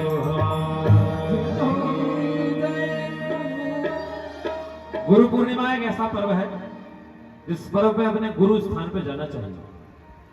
गांव की सुंदर भाषा में कहा जाता है कि गुरु पूर्णिमा की रोटी तो गुरु जी के आश्रम में ही खाना चाहिए। गुरु जी से मिलकर के दर्शन करके वहां का प्रसाद पाना चाहिए। और जिन लोगों के गुरु नहीं होना तो देवी को ही अपना गुरु मान लो। गुरु पूर्णिमा पे यही आ जाएगा और नारियल ले किसी को तो गुरु मान, क्योंकि जीवन में स्वतंत्रता से काम नहीं चलेगा। साधक कभी भी स्वतंत्र नहीं होता और स्वतंत्र व्यक्ति कभी साधक नहीं हो सकता। कोई ना कोई गुरु होना चाहिए। अभी कोई चर्चा उससे कमरे में कर रहे थे कि गुरुजी बहुत से अनुयायी यहाँ पर, बहुत सारे संतों के यहाँ भी हैं, पर भारतवर्ष में कुछ संत ऐसे हो गए कि जिन्होंने कुछ ऐसा कर दिया कि वो जेल वेल चले गए। तो मैं ये बात नहीं कह रहा हूं कि वो जेल चले गए, वो दूसरा मैटर है, लेकिन उन चेलों का क्या हुआ महाराज, जिन्होंने गुरुजी बनाए थे उनका क्या होगा? उसके विषय में लिखा है कि उन चेलों को चिंता करने की जरूरत नहीं है। अपने गुरुजी के प्रति उनके भीतर श्रद्धा थी, वही श्रद्धा उनको भगवान के पास ले जाएगी। अब गुरुजी भले कहीं चले गए। अयोध्या में एक संत हुए हैं, एक गुरुजी थे, पहले तो बड़े सिद्ध महात्मा थे, लेकिन धीरे धीरे क्या हुआ, नशा वशा करने लगे, एक वैश्या के चक्कर में पड़ गए। उनका एक चेला था, वो गुरुजी को भगवान मानता, खूब गुरुजी की सेवा करे, लेकिन गुरुजी के कर्म ऐसे थे, लोग कहें किसको गुरु बनाया है तूने? कालांतर में गुरु चेला दोनों मर के जब ऊपर पहुंचे तो चेला को तो स्वर्ग मिल गया, गुरुजी को नरक मिल गया। चेला को स्वर्ग क्यों मिला? बोले चेले के अंदर जो भावना थी गुरु के प्रति, वो भगवान को ही उनमें देखता था। गुरु ब्रह्मा गुरु विष्णु गुरुदेव महेश्वर गुरु साक्षात परब्रह्म तस्मै श्री गुरुवे नमः। ऐसे जगत के गुरु हुए श्री वेद व्यास जी महाराज। वे ही वेद व्यास जी महाराज बड़े प्रसन्न हुए कि हमारे 3 भाई भी हैं, चित्रांगद, विचित्रवीर और पितामह भीष्म। कालांतर में हुआ यह, ध्यान सुनिएगा, महाराज शंतनु के जो पुत्र थे चित्रांगद, सबसे पहले इनको राजा बना दिया गया। महाराज शंतनु जब चलेगा, इसके बाद इनको राजा बनाया। एक बार की बात है, वन में ये शिकार खेलने गए तो महाराज चित्रांगद को चित्रांगद नाम का ही एक गंधर्व मिल गया, यक्ष मिल गया, उसका नाम भी चित्रांगद था। और 3000 सालों तक दोनों लड़ते रहे और इस यक्ष चित्रांगद ने राजा चित्रांगद को मार डाला, मर गए। तो पितामह भीष्म ने क्या किया, बोला इनके जो भाई थे विचित्रवीर, और विचित्रवीर को राजा बना दिया। एक बार किसी स्वयंवर में गए, वहां 3 कन्याएं थी, अंबा, अंबिका और अंबालिका। तीनों कन्याओं का हरण करके ले आए। एक को माता की दृष्टि से देखते थे, एक को बहन की दृष्टि से देखते थे, एक को अपनी छोटी बहन की दृष्टि से देखते, तीनों को ले आए। इनमें जो सबसे बड़ी थी अंबा, इन्होंने पितामह भीष्म से कहा, हे पितामह, आपने मेरी बहनों के साथ मेरा हरण कर ला, मेरा हरण कर ले आ गया, लेकिन मैं अपने मन की बात कहूं, जिस सभा में से आप मुझे लेकर आ रहे थे, उस सभा में शाल्व नाम का राजा बैठा था, उसने मुझे और मैंने उसे, हमने एक दूसरे को पति पत्नी मान लिया, इसलिए मुझे वहां छोड़ाई। पितामह भीष्म ने माता सत्यवती से पूछा, विचित्रवीर से पूछा, बोले अगर इसके मन में कोई और है तो छोड़ा जाओ। छोड़ने गए तो वो अंबा पहुंची शाल्व के पास और शाल्व से कहने लगी, अब मैंने तुमको पति माना था, मुझसे विवाह कर लो। तो कहने लगे, जिसका हरण करके पितामह भीष्म ले गए हो और जो कुछ दिन दूसरे महल में रह ली हो और जिसका हरण हो चुका हो, हरण हुई कन्या से मैं विवाह नहीं कर सकता, जाओ वहीं चले जाओ। अब इसको आश्चर्यचकित हो गई, डर गई कि अब शाल्व ने तो स्वीकारा ही नहीं। पितामह भीष्म के पास पहुंचे कि आप मुझे स्वीकार लीजिए, तो उन्होंने कहा मैं तो आजीवन ब्रह्मचारी रहूंगा, और जिस कन्या के मन में कोई और पुरुष हो उसको मेरा भाई तो नहीं स्वीकार करेगा। अपने पिता के पास चली गई। पिता के पास चली गई तो उस समय पिता ने कहा, एक बार कन्या घर से निकल जाए विवाह के लिए तो फिर पिता के घर में नहीं आती, वन में चली जा। तो जंगल में जाके तपस्या करी, शरीर को छोड़ दिया। अंबिका और अंबालिका बची। कालांतर में हम महाराज विचित्रवीर 9 वर्षों तक इनके साथ सुख का भोग करते रहे। सुख का उपभोग करते करते इनको राज यक्षमा रोग हो गया। आज के समय में कहें तो टीबी हो जाती है, वो बीमारी हो गई, वो खत्म हो गई, मर गए, संतान हो ही नहीं पाई। सत्यवती माता ने कहा, अरे संतान ही नहीं, क्या करें? तो पितामह भीष्म से कहा कि आप अपने भाइयों की पत्नी को ग्रहण कर लीजिए, संतान उत्पत्ति करिए। बोले मैं पितामह भीष्म हूं, मैंने भीष्म प्रतिज्ञा करी है आजीवन ब्रह्मचारी रहूंगा, तो क्या करें? तो बोले आपके एक पुत्र हैं, मैंने सुना है, जिनका नाम है वेद व्यास। सत्यवती के पुत्र थे ना, अभी सुना पाराशर जी के माध्यम से जन्म हुए। बोले हाँ, उनको बुला लो, क्योंकि शास्त्रों में एक विधि लिखी हुई है, आपको जान के आश्चर्य होगा।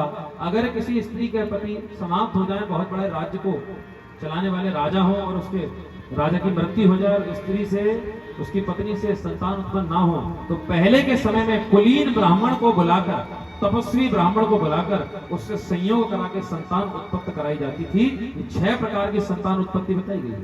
क्षेत्रज्ञ पुत्र कहते हैं, क्या कहते हैं? क्षेत्रज्ञ पुत्र, वही राजा बनता है। वेद व्यास जी महाराज को बुलाया जाए। वेद व्यास जी महाराज ने कहा ही था, माता जी जैसे ही याद करोगे तुरंत प्रकट हो जाओगे। माता सत्यवती ने आंखें बंद करके वेद व्यास जी महाराज का नमोस्तुते व्यास विशाल बुद्धये फुल्लार विंदाय तपत्र नेत्र तेन भारत पूर्ण प्रज्वलितो ज्ञानमय प्रदीप, ऐसे वेद व्यास जी महाराज का ध्यान किया। और जैसे ध्यान किया तो चारों ओर तेज हवाएं चलने लगी, गोल गोल भूमंडल उठने लगे, तीव्र गर्म हवाएं चलने लगी। और देखते ही देखते उसी महल में वेद व्यास जी महाराज प्रकट हो गए। बोलिए वेद व्यास जी महाराज की जय। वे वेद व्यास जी महाराज आए, कहने लगे माता आज्ञा क्या है? तो कहने लगी तुम्हारे भाई की जो पत्नियां हैं उनको तुम ग्रहण करो, संतान उत्पत्ति के लिए उनके साथ संसर्ग करो। तो पहले अंबिका के साथ वेद व्यास जी महाराज ने समागम किया। इसके पश्चात उन्होंने दूसरी कन्या के साथ समागम किया तो 2 पुत्र हुए। देखिए इसमें बड़ी विचित्र बात है, वेद व्यास जी का तेज इतना था कि कन्या कांप रही थी कि हमको आके छुएंगे, तो तेजस्वी डर रही थी, कांप रही थी। और कांप रही थी तो जैसे ही वेद व्यास जी महाराज कन्या के अंबालिका के निकट पहुंचे, इसने अपनी आंखें बंद कर ली। आंखें बंद कर ली, आंखें बंद करके गर्भ धारण किया। तो जो बच्चा हुआ वो अंधा हुआ और उसी अंधे का नाम हुआ धृतराष्ट्र, इसलिए धृतराष्ट्र अंधे हुए। अंबालिका जो कन्या थी, इन्होंने वेद व्यास जी को देखा, देख करके डर गई।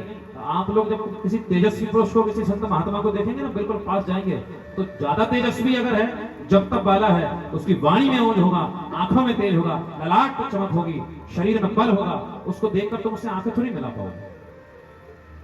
ऐसे ही आंखें मिला नहीं पाई और डर के मारे पीली पड़ गई और गर्भ को धारण किया। तो जो बालक हुआ उसे पीली आकर रोग हुआ, तो उसका नाम पड़ गया पांडु। पांडु रोग है एक प्रकार का, उस बच्चे को पीलिया हुआ। माता सत्यवती माता ने देखा तो दोनों बालक किसी काम के नहीं, छोटे को राजा बना नहीं सकती, बड़ा वाला अंधा है तो क्या करूं? तो एक बार कन्या से कहा, फिर वेद व्यास जी के पास पुत्र की कामना से जा। तो रानी ने कहा मैं नहीं जा रही, मैं तो अपनी नौकरानी को भेज दे रही हूं, दासी को। तो दासी को भेज दिया। दासी ने वेद व्यास जी महाराज के साथ संसर्ग करके एक सुंदर पुत्र को उत्पन्न किया, जिनका नाम हुआ विदुर जी महाराज। बोलिए विदुर जी महाराज की जय।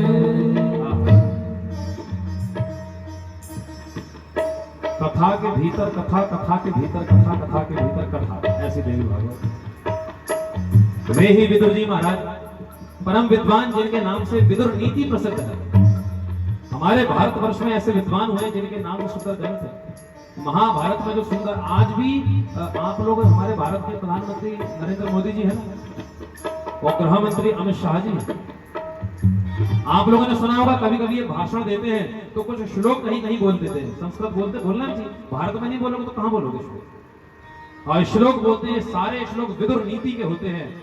आज भी हमारे देश में जो राजनीति चल रही है, देश को चलाया जा रहा है, तो ऐसे यशस्वी प्रधानमंत्री हमारे देश के विदुर नीति में से देख करके, पढ़ करके, सुंदर विचार विमर्श करके ही देश को चला रहे हैं। और शास्त्रों पे चलकर ही देश को चलाया जा सकता है। मनमाने तरीके से रामकृष्ण को गाली देकर के देश को नहीं चलाया जा सकता। उत्तर प्रदेश में देखिए कितना सुंदर, उत्तर प्रदेश गए ना आप लोग, मथुरा गए? आपके राजस्थान से तो कितने लोग जाते हैं, जोगन जोड़ी की परिक्रमा करते हैं। इस समय तो बरसाने में कितने लोग आज जमा हो गए कल के उत्सव के लिए। कुछ जगह आज राधाष्टमी मनाई जा रही, कुछ जगह कल। तो उत्तर प्रदेश जो भूमि है वो मथुरा माने भगवान श्री कृष्ण की भूमि, अयोध्या माने भगवान श्री राम की भूमि, और काशी विश्वनाथ भगवान शंकर की भूमि। और जो भगवान शंकर, भगवान श्री राम, भगवान श्री कृष्ण की भूमि है, ऐसी भूमि को कोई साधु ही संभाल सकता है। नाथ संप्रदाय तो आपके राजस्थान में बहुत प्रचलित है ना, खूब नाथ हुए हैं। ऐसे नाथ संप्रदाय के हैं श्री योगी आदित्यनाथ जी, होना भी चाहिए ऐसे। तो ऐसे विदुर जी महाराज, इसके पश्चात यहाँ वेद व्यास जी महाराज चले गए। कालांतर में यहाँ सूत जी महाराज से शौनक जी ने प्रश्न किया है। वे विदुर जी महाराज तो वे ही हुए जिनके घर भगवान श्री कृष्ण आ गए थे? बोले हाँ। उत्तर प्रदेश में नैमिषारण्य के पास एक स्थान है जिसे विदुर कुटी कहा जाता है। वो ऐसी बीहड़ जगह है कि वहां पर एक ही भाजी उगती है, शायद आपके यहाँ होती हो, जिसे कहते हैं बथुआ की भाजी होती, बथुआ की एक साग होती है, और वही साग विदुर जी ने ठाकुर जी को खिलाया था। तो कहावत हो गई ना, दुर्योधन की मेवा त्यागी साग विदुर संग खाए। विदुर जी कैसे थे? बोले जिनके हृदय में काम, क्रोध, लोभ, मोह, मद और मात्सर्य कुछ नहीं, केवल भगवान। और जहां थोड़ा सा भी छल कपट है, भगवान वहां बिल्कुल नहीं है। किसी ने पूछा कि भगवान को प्राप्त करने के लिए क्या करें? तो सीधा सा साधन है, भगवान के साथ गणित लगाना छोड़ दीजिए, भगवान के साथ समझदारी, चालाकी छोड़ दीजिए। अधिक समझदारी हमारे जीवन को नीरस बना देती है। और मैं एक बात और कहूं जी, यहाँ जितने लोग बैठे हैं इनमें से अगर भगवान किसी से मिलने आएंगे, सबसे पहले तो किससे मिलेंगे जानते हो? तो कुछ बच्चे बैठे ना 10-20 साल के, इनसे मिलेंगे जाएंगे। क्यों? कथा तो हम बड़े लोग करा रहे हैं, बच्चों से इसलिए मिलेंगे कि एक छोटे से बच्चे को अभी मैं यहाँ बुला, अपने पास बुला के धीरे से चांटा मार दो तो बच्चा रोने लगे, और तुरंत ही 1 मिनट के बाद झट तक उसको एक चॉकलेट दे तो भूल जाएगा कि इन्होंने मुझे चांटा मारा था, गोद में बैठ जाएगा। जिसके हृदय में राग द्वेष कुछ भी नहीं है, जो पुराना हिसाब किताब नहीं रखते ना, वो भगवान को प्राप्त कर देते। और विदुर जी ऐसे, जैसे यहाँ पर कल पानी गिर गया था तो हमने कहा हम आ जाएंगे, पानी खुल गया तो लोगों ने कहा गुरुजी 1 घंटा है। हमने कहा क्यों? पानी तो बंद हो गया। बोले गुहारना पड़ेगा, साफ सफाई करनी पड़ेगी। अब भी आ जाएंगे? नहीं, अभी आ ही नहीं पाएंगे, मंच पे व्यवस्था ही नहीं है। और जब तक साफ सफाई नहीं होगी तो आप तो क्या, जनता भी नहीं आएगी। साफ सफाई हुई, सुंदर बिछात हुई, उसके बाद बैठे। विचार करिए, बिना साफ सफाई के हम इंसान एक किसी स्थान पर नहीं बैठते, तो बिना हृदय को साफ किए यहाँ ठाकुर जी को बुला पाएंगे? उन देवी को बुला पाएंगे? कथा सुन सुन के अपने इस हृदय को निर्मल कर लीजिए। वो तुमने आंगन नहीं बुहारा, वो तुमने आंगन नहीं बुहारा, चंचल मन को नहीं संभाला। तुमने आंगन नहीं बुहारा, चंचल मन को नहीं संभाला। कैसे आएंगे भगवान, कैसे आएंगे भगवान, कैसे आएंगे भगवान, कैसे आएंगे भगवान। वो तुमने आंगन नहीं बुहारा, चंचल मन को नहीं संवारा। तुमने आंगन नहीं बुहारा, चंचल मन को नहीं संवारा। कैसे आएंगे भगवान, कैसे आएंगे भगवान, कैसे आएंगे भगवान, कैसे आएंगे भगवान। दोनों हाथ उठा के ताली सेवा करो।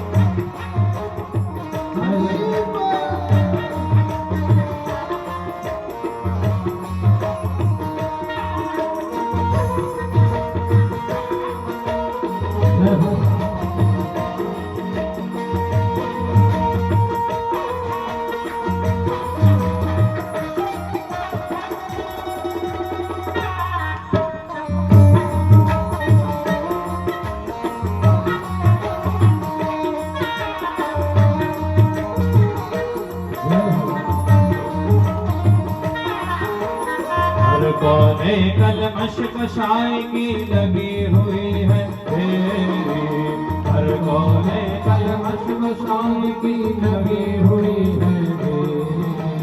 हर कौने कलमश कषाय की लगी हुई है ढेरी, हर कौने कषाय की लगी हुई है ढेरी। नहीं ज्ञान की किरण कहीं भी, हर कोठरी अंधेरी। नहीं ज्ञान की किरण कहीं भी, हर कोठरी अंधेरी। आंगन चौबारा अंधियारा, आंगन चौबारा अंधियारा, आंगन चौबारा अंधियारा, आंगन चौबारा अंधियारा। कैसे आएंगे भगवान, कैसे आएंगे भगवान, कैसे आएंगे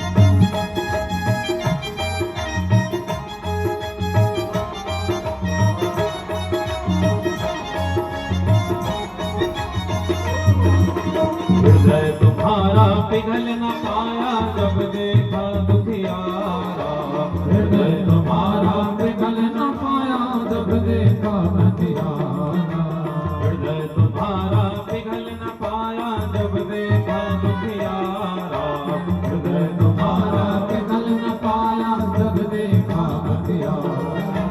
किसी पंथ भूले ने तुमसे पाया नहीं सहारा, किसी पंथ भूले ने तुमसे पाया नहीं सहारा, किसी पंथ भूले ने तुमसे पाया नहीं सहारा, किसी पंथ भूले ने तुमसे पाया नहीं सहारा। सूखी है करुणा की धारा, सूखी है करुणा की धारा, सूखी है करुणा की धारा, सूखी है करुणा की धारा। कैसे आएंगे भगवान, कैसे आएंगे भगवान, कैसे आएंगे भगवान, कैसे आएंगे भगवान, कैसे आएंगे भगवान, कैसे आएंगे भगवान, कैसे आएंगे भगवान, कैसे आएंगे भगवान, कैसे आएंगे भगवान, कैसे आएंगे भगवान, कैसे आएंगे भगवान, कैसे आएंगे भगवान, कैसे आएंगे भगवान, कैसे आएंगे। बोलिए सतगुरु भगवान की जय। आपके तो राजस्थान क्षेत्र में कितने दिव्य भक्त भगवान को ही, जिनमें भक्त शिरोमणि, मुझे लगता है कि अगर किसी कथा में जब तक इनका नाम नहीं लिया जाए तब तक वो कथा पूरी थोड़ी मानी जाती है। भक्तिमती मीराबाई, मीराबाई जी की ज्यादा कुछ बात नहीं ध्यान रखो तो उनकी एक ही बात ध्यान करो, केवल और केवल भगवान, बस, और दूसरा कोई नहीं। प्रेम गली अति सांकरी, या मैं दो ना समाए। एक तरफ से भगवान आ रहे हैं, एक तरफ से आप बीच में अगर कोई और आ गया तो फिर काम बिगड़ जाएगा। और मीराबाई क्या कहती थी, मुझे लगता है कि आधी लाइन में कहूंगा, आधी आप अपने आप ही बोलेंगे। मीराबाई कहती थी ना, मेरे तो गिरधर गोपाल दूसरों ना। तो हमको लगता है मीराबाई ने एक ही बात कही है, नहीं? इस पंक्ति में, इस लाइन में दो बातें हैं। पहली बात है मेरे तो गिरधर गोपाल, लेकिन शर्त क्या है, दूसरों ना कोई। भगवान आपके कब हो जाएंगे, जब दूसरा कोई नहीं होगा। अगर ये बट गया तो हट जाता। कितने ही ऐसे उदाहरण भगवान भक्तों के लिए प्रकट, देवी भक्तों के लिए प्रकट है। कोई भक्त अपनी जीभ काट के चला रहा है, कोई हाथों पे कर्पूर रख रहा है, कोई घुटने के बल चल के आ रहा है, और देवी उसको अपने आप को देने के लिए आगे बढ़ जाती है, मंदिर से निकल आती है और बाहर आकर के अपने आप को भक्त को दे डालती है। देवी की बात है तो भक्ति भी एक देवी। और माताओं के लिए तो कहा गया है कि पुरुष में और माताओं में, इन दोनों में अगर देखा जाए तो माताओं में, स्त्रियों में भक्ति जल्दी ही प्रस्फुटित होती है, जल्दी विकसित होती है। एक देवी हुई है, आपने उनका नाम सुना होगा, सबरी माता। भीड़ जाति की थी, सभी जानते हैं। राम जी को इन्होंने क्या खिलाया था जी? अपने जूठे बेर। 2 मिनट हम सबरी माता की चर्चा कर लें। आप लोगों ने बेर तो खाए होंगे। बेर भी दो बढ़िया होते हैं, 2 प्रकार के हैं। एक होते हैं बिल्कुल कड़क वाले, और एक होते हैं बिल्कुल पिलपिले से ढीले। और दोनों में से मीठे कौन से रहते हैं? मतलब बिल्कुल ढीले रहते हैं, पिलपिले से रहते हैं। कभी बच्चे उनको खा रहे होते हैं या आपने खाया हो, तो जब उनको खाया जाता है तो बिल्कुल जो पिलपिले बेर होते हैं ना, उनमें से तार तार जैसे निकलते हैं। सबरी माता ने राम जी को ये वाले बेर खिलाए, ढीले ढीले पिलपिले बेर ले आई थी। 60,000 वर्षों तक राम जी की प्रतीक्षा करी थी। मैंने 60 वर्ष, उस समय का 60 वर्ष। मुंह में दांत थे ही नहीं, राम जी आ गए तो उन ढीले ढीले बेरों को यूं पहले ऐसा पिलपिला करती, अपने मुंह में रखती, थोड़ा सा खा लेती, तो एक तो बेर में वो लार जैसी होती तार तार, और मुंह की लार भी उन बेरों में मिल गई दोनों। इसको राम जी ने खा लिया माया, और राम जी को बहुत मीठे लगे। न जाने कौन से गुण पर दया निधि रीझ जाते। भगवान तो किसी भी गुण पर प्रसन्न हो जाते हैं और सरल बने रहिए। अब भगवान से एक ही चीज मांगी, भगवान हमको सब कुछ बना देना, लेकिन हमको ज्यादा चतुर और चालाक मत बना। ये बने और भक्ति निकल गई। वेद व्यास जी के सुंदर चरित्र को सुनाया। यहां पर शौनक जी महाराज ने सूत जी से पूछा कि वेद व्यास जी महाराज का जन्म जिस कन्या के गर्भ से हुआ, सत्यवती, इतनी पवित्र थी कि वेद व्यास जी जैसे बालक को जन्म दिया। तो उनकी कथा सुन लीजिए। सुनाते हुए कहने लगे, जो सत्यवती थी इनके पूर्व जन्म की कथा। उपचेर नाम के एक राजा थे, इन्होंने देवताओं के लिए तपस्या करी। ध्यान से सुनना, बड़ी अच्छी सुंदर कथा है। इन्होंने देवताओं को प्रसन्न करने के लिए, इंद्र को प्रसन्न करने के लिए तपस्या करी। तो इंद्र ने स्फटिक का बना हुआ एक सुंदर सा विमान दे दिया, हवाई जहाज। और ऐसा जहाज था, ऐसा था कि जमीन से 2 फुट ऊपर चलता था, जमीन पे छुआता नहीं था, हमेशा जमीन के ऊपर ही विचरण करते थे। तो इनका नाम पड़ गया महाराज उपचर, जो ऊपर ही ऊपर विचरण करते थे। इनकी एक बड़ी सुंदर पत्नी थी जिनका नाम था गिरिका रानी। क्या नाम था? गिरिका। वो गिरिका हुई। एक बार की बात है, संतान उत्पन्न करने की इच्छा इनकी हुई। इन्होंने महाराज उपचर से कहा कि मैं पुत्र चाहती हूं। तो प्रणय निवेदन किया है, ऋतुकाल की प्रतीक्षा करने लगे। ऋतुकाल के बाद जब महारानी गिरिका का स्नान हो गया, तो सुंदर अवसर आ गया, तो अपनी स्त्री के साथ रमण करने जा रहे थे महाराज उपचर। इतने में पूर्वजों ने आदेश दे दिया, ए बालक जाओ हिरणों को मार लाओ जंगल में से, मृगों का शिकार करके लाओ हमारे लिए। दादाजी लोगों ने, पिताजी लोगों ने कहा। अब पिताजी की आज्ञा टाल थोड़ी सकते, तो पत्नी को छोड़ा जंगल चले। लेकिन उस समय काम भाव मन में था, तो महाराज वन में गए तो थे शिकार करने, लेकिन बुद्धि में इनके पत्नी बनी हुई। उस समय पत्नी के सुंदर स्वरूप का स्मरण कर रहे थे और शरीर का दिव्य वीर, दिव्य तेज भूमि पर गिरने वाला था।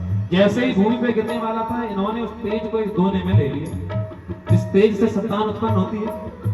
और विचार किया कि पत्नी अभी ऋतु स्नान कर चुकी है, इस समय अगर उसके साथ होता तो गर्भ धारण करती। मेरा तेज तो भूमि पर गिरने ही वाला था, इसे मैंने दोने में रख लिया है। क्यों ना इस अमोघ तेज को देवी के पास पहुंचा दूं, उससे गर्भ धारण कर ले। इस प्रकार से उन्होंने एक बाज को बुलाया, बाज पक्षी को बुलाया। एक दोने में, दोना होता, एक दोने में अपने तेज को रखा। बाज से कहा कि रानी को दे आना। बाज उड़ते हुए जा रहा था, आकाश में दूसरे बाज ने उसको देख लिया। वो समझा खाने की कोई चीज है, दोनों भिड़ गए मारा। तो दोनों भिड़ गए तो वो दोना नीचे गिरा, पानी में, यमुना नदी में गिर गया। यमुना नदी में एक अप्सरा थी, वही अप्सरा नदी में स्नान कर रही थी। उस अप्सरा ने ब्राह्मण देवता का पैर पकड़ लिया। ब्राह्मण देवता संध्या कर रहे थे, क्रोधित हो गए, कहने लगे मेरा पैर पकड़ती है, जल में मेरे साथ मजाक करती है। तेजस्वी थे, सहज सरल थे, श्राप दे दिया, जब मछली बन गई। इसका नाम था अद्रिका नाम की अप्सरा। ये अद्रिका नाम की अप्सरा मछली बन गई। वो तेज जल में गिरा, इसने इस तेज को पी लिया तो गर्भवती हो गई महाराज। गर्भवती हो गई, बड़े रूप में आ गई। मछुआरे ने इस मछली को पकड़ा, पकड़ करके बाहर लाया, मार दिया, पेट को चीरा, तो एक लड़का लड़की पेट में से निकली। एक बालक निकला, तो उस बालक को उस राज्य के राजा को दे दिया, वही महाराज मत्स्य हुए। और कन्या जो थी वो मछुआरे को दे दी, यही वो बालिका हो गई सत्यवती, जिससे वेद व्यास जी महाराज का जन्म हुआ। तो वो मछुआरे की बेटी नहीं थी, भले उनके साथ रहती। किसके तेज से उत्पन्न हुई थी? बोले महाराज उपचर के तेज से, जो परम तेजस्वी थे, इसलिए तो उसने ऐसे तेजस्वी बालक को जन्म दिया। और एक बार और बताएं कि यह जो बालिका थी ना, मछली के पेट से निकली थी, तो इसके शरीर से मछली की दुर्गंध आती थी। तो इसका एक नाम था मत्स्यगंधा। महाभारत कथा सुनी हो तो उसमें सुना होगा, मत्स्यगंधा इसका नाम था। लेकिन पाराशर ऋषि जब इसको छू रहे थे तो कहने लगी आपको मेरे शरीर से घिन नहीं आती कि मेरे शरीर से तो बदबू आ रही मछली से। तो उन्होंने कहा अभी स्पर्श करके सुंदर कर देता। जैसे छुआ, इतने सुंदर सुंदर पुष्पों की इसके शरीर से खुशबू आने लगी। तो मत्स्यगंधा का नाम हो गया योजन गंधा। इसका नाम योजन गंधा हो गया। यही वो देवी थी जिन्होंने वेद व्यास जी महाराज को जन्म दिया। ऐसी दिव्य कथा है। वे ही वेद व्यास जी महाराज पुनः चले गए। कालांतर में यहां पांडु और धृतराष्ट्र, यह शेष बचे। एक बार की बात है, माता सत्यवती को चिंता हुई इन दोनों बालकों का विवाह कर देना चाहिए, तो धृतराष्ट्र का विवाह पहले कर दिया गया। धृतराष्ट्र की दो स्त्रियां थी, पहली थी सुबल पुत्री गांधारी। गांधारी का नाम सभी ने सुना है। इन्होंने जब देखा कि मेरे पति अंधे हैं, तो इन्होंने भी अपनी आंखों पर पट्टी बांध ली। जैसे इस प्रकार सुंदर पति के लिए धर्म का पालन किया, इतना बड़ा त्याग किया। उसी समय आकाशवाणी हुई कि हे गांधारी देवी, तुम्हारे इस व्रत से देवता प्रसन्न है, तुम्हें वरदान मिल रहा है कि जिस समय तुम अपनी आंखों की पट्टी को खोलोगी और जो तुम्हारे सामने आएगा वो तुरंत वज्र का हो जाएगा। तो दुर्योधन का प्रसंग मालूम, भीमसेन गदा लेके पीछे पड़े, सभी कौरवों को मार दिया। क्योंकि जिस समय दुर्योधन ने अपने भाई दुशासन से कहा था कि द्रौपदी की साड़ी को खींचो, उसी समय भीमसेन ने, वृकोदर ने, वायुपुत्र ने गदा उठा के प्रतिज्ञा कर ली कि जो दुशासन द्रौपदी के बालों को पकड़ के ला रहा है, युद्ध स्थल में जाकर इसकी छाती को चीरूंगा और चीर करके इसके गरम गरम खून को पीऊंगा, और इसी के खून से द्रौपदी अपने बालों को धोएगी, तब अपने बालों को बांधेगी। और भीमसेन ने यह भी प्रतिज्ञा करी थी कि अकेला ही सारे कौरवों को मार डालूंगा। तो महाभारत में पढ़ लीजिए, अकेले भीमसेन ने सब कौरव मार डाले, बाकी लोगों ने इधर उधर के लोगों को मारा। वही गांधारी जिन्हें ऐसा वरदान प्राप्त हुआ, और वह कथा आप जानते हैं कि जब दुर्योधन अपने प्राण बचाने के लिए आ रहा था, तो बिल्कुल शरीर पे कुछ नहीं पहना, बिल्कुल नंगा नंग धड़ंग था, और पहुंच गया गांधारी के सामने। तो भगवान श्री कृष्ण का मां के सामने इतना बड़ा लड़का होकर के तो बिना कपड़ों के जाएगा? तो बोले उनकी दृष्टि से वज्र का होना चाहता हूं। बोले हो जाना, लेकिन यहाँ तो कटी प्रदेश में तो कुछ पहन के जा। तो इतने में पत्ते बांध के चला गया। वो कहां जानता था कि भगवान श्री कृष्ण ने उस समय ही कह दिया था, जिस समय भगवान ने से 5 गांव मांगे थे, सूचक्र ने दास्यामी बिना युद्धेन केशवा, और कहने लगा था सुई की नोक के बराबर भूमि नहीं मिलेगी बिना युद्ध के। 5 गांव चाहते हो, तो भगवान ने कहा रणनीति का ऐसा जाल बिछाऊंगा, ऐसा युद्ध होगा तूने देखा ही नहीं होगा। पहुंच गया, जैसी गांधारी ने पट्टी हटाई, उसको देखा तो पूरा शरीर तो वज्र का हो गया, ये बच गया, ये बच गया। तो भगवान श्री कृष्ण ने कहा अब तो बच नहीं पाएगा। भीमसेन ने यहीं पर प्रहार किया, नदी के तट पर खूब मारा है, तोड़ डाली पूरी कमर, पूरा कटी प्रदेश तोड़ दिया, और करहा रहा था, चीख रहा था। प्रसंग भागवत में, सुख दुख के कारण इसके प्राण निकले। ऐसी गांधारी सुबल की पुत्री थी। दूसरी एक वैश्य पुत्री थी जो गृह कार्य में प्रतिष्ठित की गई थी। वेदवादी विद्वानों ने पांडु की भी 2 पत्नियां बताई।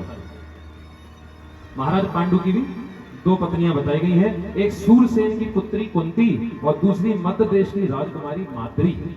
माद्री और कुंती, ये दोनों पांडु की पुत्री हुई। कालांतर में गांधारी ने 100 पुत्रों को जन्म दिया था।